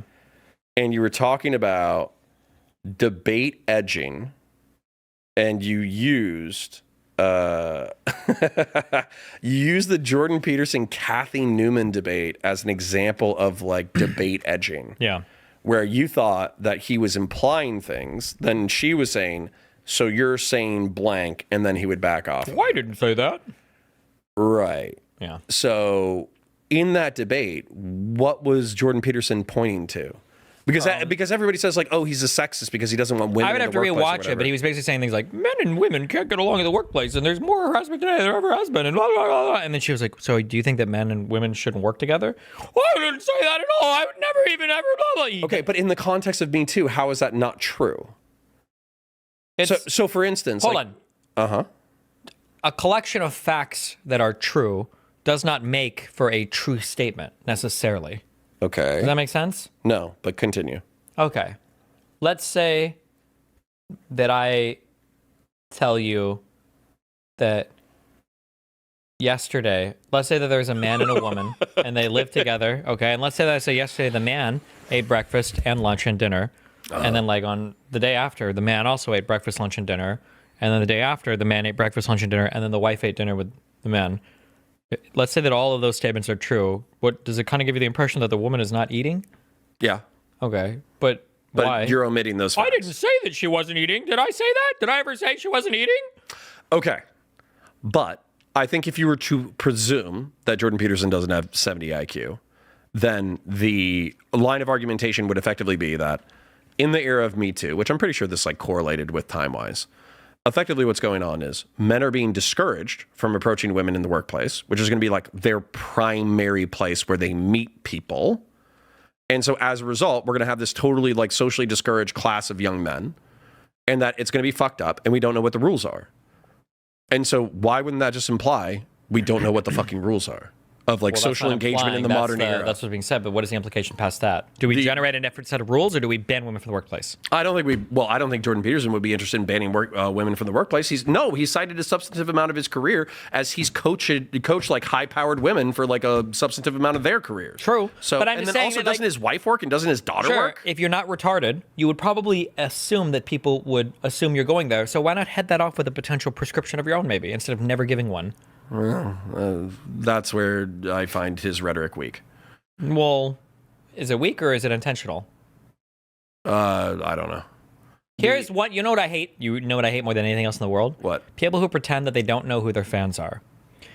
If I have a group of, you've seen me, I do this so much, right? I'm doing it right now with this lefty show where I'm like, hold on, I think some more of you are socialists than I actually fucking realize. Yeah. Okay, and so I have these motherfuckers in my head. Oh, dude, just read their chat. I got them, dude. Calcifer65, Aerith in chat. I got these motherfuckers dude, right here. As a matter of fact, abandoning them, you know? So no, but wait. But what I'm saying is that like I know like where my audience is, and if my audience is like massively falling out of alignment with my belief, I'm going to course correct on that, because I'm going to start talking about a certain thing and I'm going to move them in a certain direction. And I know we're going to have some friction there, but that's okay because I'm carving my audience to resemble what I hope my belief is. Okay. So if Peterson really doesn't believe these things about women being excluded from the workplace, why, if he turns to his fan base and he sees that like, oh, 60% of these guys like fucking hate women, why would you not speak more to that? That's highly sussy baka. Well, I think as an adult and somebody, so there was this conversation where he was talking about Milo Yiannopoulos and he was saying, oh, the fool predates the Messiah archetype. And then Joe Rogan asked him, well, or the prophet. And then Joe Rogan says, oh, well, are you a prophet? And he's like, oh, well, I didn't say that. Oh. But I feel like if he had fucking balls, he would have said, yeah, like I'm trying to share wisdom with the young people. I'm trying to tell people what I think is going wrong with society. I'm trying to warn them about the downfalls. And so, yeah, like I don't presume to be the greatest man that's ever lived, but I fit the prophet archetype, and that's the role that I'm trying to fill. I feel like if Jordan Peterson had balls, that's what he would say. Same thing with, there was another one where he totally pussed out. Matt Dillahunty. He was talking to Matt Dillahunty about fucking psychedelics, and he was saying like, oh, well, I think that psychedelics can reveal like spiritual truth and all this kind of shit. And Matt Dillahunty was like, oh, well, do you think that like you're getting visions of God? And then Jordan Peterson ran fucking away from it. I think that if he was actually telling the truth, he would say like, yeah, like a shitload of religious insight has come from meditation, starvation, and hallucinogens. Okay. Anyways, I'm just saying that, like, I could wrap there. Yeah, he should stop being a fucking pussy. Stand on business. State your shit. But it's not just being a pussy. I feel like it might be more intentional. Like, if you're gaining, he doesn't want to alienate his base. Yeah, but if that's the base you're growing, I feel like that should just make you wonder what's going on. Like, I like why? it. Well, why wouldn't he want? So, for instance, the most recent cowardice was this the is Christian an example that I thing. give a lot. Okay, when I was coming up in the streamer world, okay, a long time ago when we were streaming, I was an RTS player, okay, and we had this wonderful word, faggot, okay, that we called everybody in video games. That word. Yeah, so we called that to everybody. But I've never been. I don't think even in my most conservative time in life, I don't think I was ever homophobic. I don't think so. Or maybe I had very light homophobia, but I don't think I was ever really homophobic. I definitely wasn't homophobic by the time I was like in streaming and gaming. Sure. And when I was at a gaming house for a while, and I was listening to a couple other people talk, and one of them called. Quick joke: did you suck dicks so you could say the F slur again? No. Okay. But that would be funny. No. I don't think it's canceled out because if you're sucking a dick but it belongs to Nick Fuentes, it like doesn't work that way. I'm just kidding. Stop. Joke.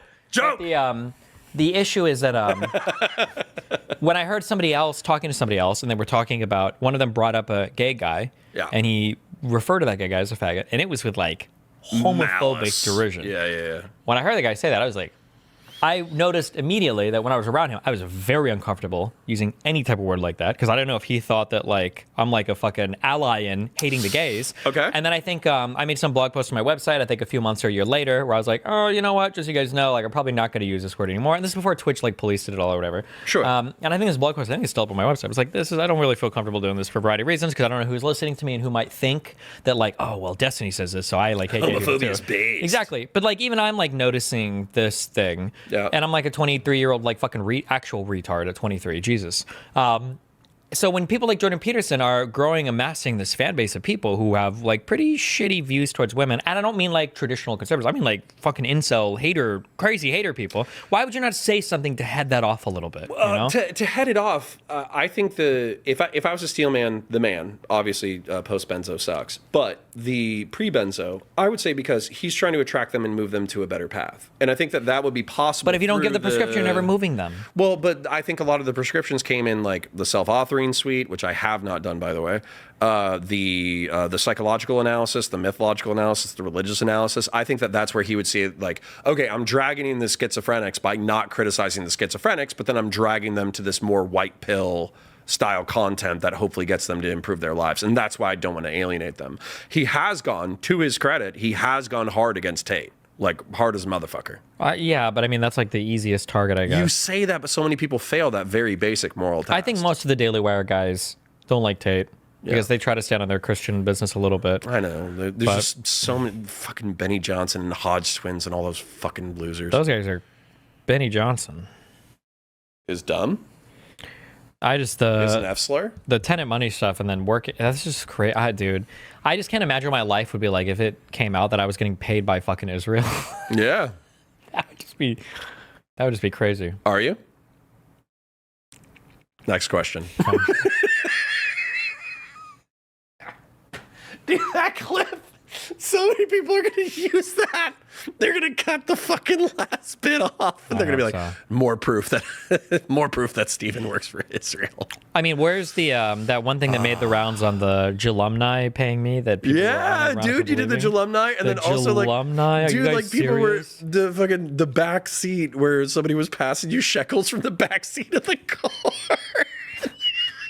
I was like, why would he accept the cash in person? And how much shekels is that? Can I say, even after being there for 2 weeks, I never got used to hearing somebody call it a shekel because you thought it was anti-Semitic. Everything in Israel was anti-Semitic to me. They were like, oh, you know, like I paid that. They gave me a donation. They're like, the currency is in shekels, and I was like, God damn, that's anti-Semitic. Yeah, every shop is like, oh, that'll be 120 shekels or something. You're like, wow. I'm like, no shot, dude. The picture of like the actual stereotype Jews, like let's everywhere. cool it with the anti-Semitism. All the fucking Israeli flags, and I'm like, dude, I'm waiting for Fuentes to pop up on one of these, like, look, it's fucking Israel. Hell yeah. Jesus. Shit. It felt like we were talking shit about somebody. Peterson. Yeah. So when it comes to Peterson, though, he's cringe. Okay, I've accepted that. I've accepted that 70% of my own audience is going to think that he's cringe. I hold out hope for 18 Peterson, okay? Mm-hmm. But I guess the only thing that I would say is, like, I think that if you actually watch his content, he's trying to white pill people. He's trying to drag them away. But I do think that there's criticism for him being too much of a coward. As an example, with the Christian thing, that whole thing where the guy said, well, I don't call you anything or you're really nothing, aren't you? When he was talking about Christianity, it's because I think that Jordan Peterson would lose a substantive amount of his base if he said, I'm not a Christian literalist. I don't believe in God or Jesus as the Messiah, as God incarnate. However, I do think that this has mythological power, and I think that it has spiritual power, and I try to understand it as best I can. Yeah, and then I think he LARPs as like a fucking Christian. It's so fucking cringe. Right. And watching him on that Christian versus atheist thing was the cringiest. Oh, it wasn't that bad for me. I steel manned it. Oh, you didn't come up Catholic, did you?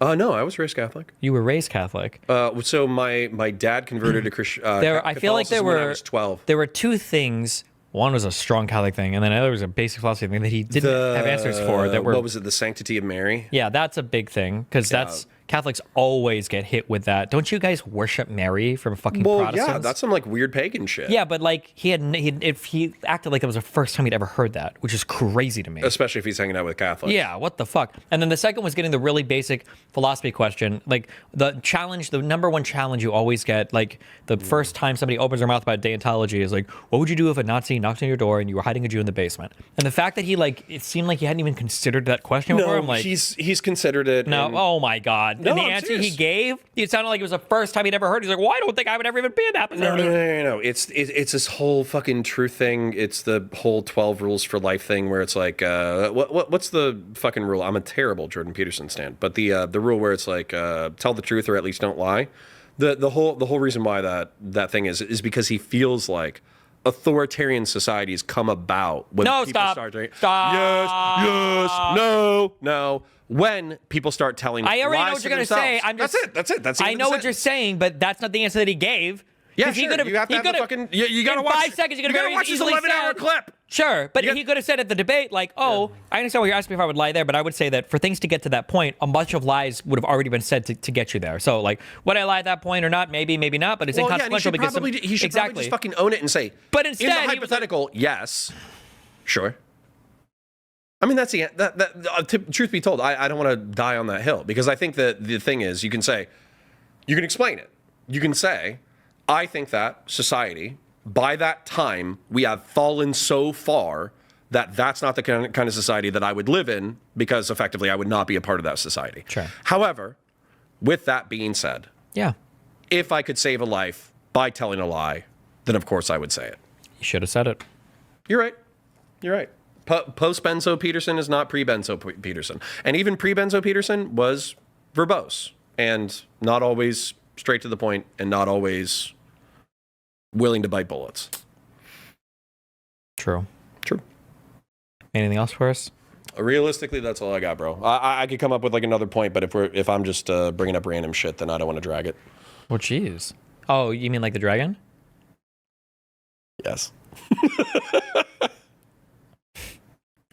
What was your last fun video on, like non-politics video? I've been breaking down the Space Marine 2 video, the Space Marine 2 video game. I've been breaking down the plot for people for it. So basically, if you did it add any lore to the Warhammer? Yeah. Universe, or was it just like a story that took place and that didn't really add anything? It did and it didn't. Basically, the Thousand Suns came back. They're a Chaos Trader Legion. They opened up a portal to hell. Lieutenant Demetrian Titus had to fight and destroy that portal to hell, and he lived, and he was awesome. And he killed a bunch of bugs, and he killed a lot of Chaos Space Marines. Damn. Yeah, it was great. Dude, is there like a big? Is the lore still like continuing for that universe? Yes. Okay. So what's going on is there's Primarchs. They're basically like demigods and generals who were they're like Arthurian legends. They're like heroes that disappeared and were lost to time. But they all have legends about how they're going to return when the world is starting to end. And now they're starting to return. So on one hand, it's great to have a hero with you who is like super powerful, competent, capable, et cetera, et cetera. It also means that you're fucked. Okay. And we're waiting to see how all those god wars turn out. All the what? All the war? Are they like fight? Do they fight each other? The demigod things? Yeah. Yeah. So there's half of the demigods fell to the dark gods, half of the demigods fell or still fight for order, basically the forces of order. But it's also authoritarian order, so it's like dystopian and fucked up and religiously dogmatic, and they kill their own people and all that stuff. Okay. It's pretty based. When they said that Anakin was supposed to bring balance to the Force, what does that mean, balance to the Force? Isn't that interesting? Yeah. Yeah. So I don't know if I'm going to fuck this up according to chat, but what's interesting is I've researched this. So the Jedi are light side, but they come from an ancient mystic cult that used to study the light side and the dark side. And so what's happened is, since they've had a schism and these cults have separated, the dark side keeps coming back up in order to fuck over the light side. And so by bringing balance to the Force, Anakin actually technically should not have been a champion of the light. Yeah, that's what I was There saying. was Because no the Jedi reason. were kind of like winning at that point, right? Yeah. No, the Jedi dominated the galaxy. They were intergalactic peacekeepers. The fact that they thought that he was going to come back in and somehow, like, you know, the light and the dark are not moral. They're not moral actors in the Star Wars universe. They're kind of like chaos and order. Chaos can be good, it can be bad. Order can be good, it can be bad. That's the same truth of light and dark. And so with light and dark, yeah, it doesn't make sense that Anakin would be purely a light side force. I agree. Yeah. That came up, right? Like in the Peace Go debate, there was like some one-off statement about Star Wars. I forget what it was. I don't remember. Okay. Okay. What's the next? What? Oh, sorry. All I was going to say is, in reference to Warhammer, I feel like I've observed that you like complex games that have like layers and, you know, all that kind of stuff. And I think that any experience that you had with D&D and your love of complex rules and mastery of complex rules, I actually think that Warhammer Tabletop would probably be interesting to you, even if you didn't play it. Okay, I'll think about it. Cool. If I showed up, though, I would have the sickest painted figures Yeah, because you pay somebody else to do it. in Nazi memorabilia flags. They would all be Nazis. Get Death Corps of Krieg. Good. They're like World War I German trench troopers. Based. And they all wear gas masks. I want the World War II ones, though. Then how would I do that? I'll get back to you. Okay. Okay. Yeah. Well, hey, listen, thanks for coming out. Yeah. Can I shout myself out real quick? Shout yourself out. Go for it, buddy. Okay. My name is Connor. If you thought I was annoying or funny or cool or anything and you want to watch the rest of my content, I am live 9:30 a.m. to 2:30 p.m. Monday through Friday. My VODs are posted to the Counterpoints Politics channel. So if you want to watch me breaking down content, that's where you can do it. If you want to catch me live, on Tuesdays I'm live on politics, but Monday through Friday I am live on Valor Media Network. That's VALOR, Media Common Spelling, Network Common Spelling. Go ahead and type it into your search bar, Google it, subscribe to the channel, and I'll see you on Monday. If you like Warhammer, if you like science fiction and science fantasy, type in Counterpoints 40K. That's my bigger channel. We have a great time. I'll also be launching a Star Wars and a politics channel within the next month.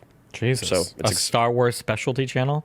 Yeah. So the way that I do breakdowns for Warhammer 40K, I'm going to do breakdowns for the Star Wars universe and for science fiction in general. Wait, have you seen all of Andor? No, I haven't. Have you But seen any of Andor? no, but it's And you're going to do Star Wars breakdown yeah. without watching the best piece of content of the whole I Star know Wars universe? I know it's the best piece of content. That's why I've held off on it, because You're Star Wars edging. yes, my favorite content that I've seen is obviously Rogue One. And then God, that's so overrated. Oh my God. fuck yourself. And it's also my the same God. creators as Andor. So go fuck yourself again. Did you really like Rogue One? Darth Vader thing, Yeah, killed Darth everyone. Vader. Dude, it was so good. And when you had the TIE fighter and the space and the ship and the No, thing, okay. and you're like, all right, fuck you. No, it's bad media. Take time. I love that one. It was my favorite. I love it. What's that voice from? What's the fucking What do you face mean? going I went and I side saw to Rogue side? One in theaters. That's what every other person there sounded like. I was right about No, it's like Doofy from like Scary Movie or some shit. I don't know. You did like a perfect impression of him. Anyways, fuck you.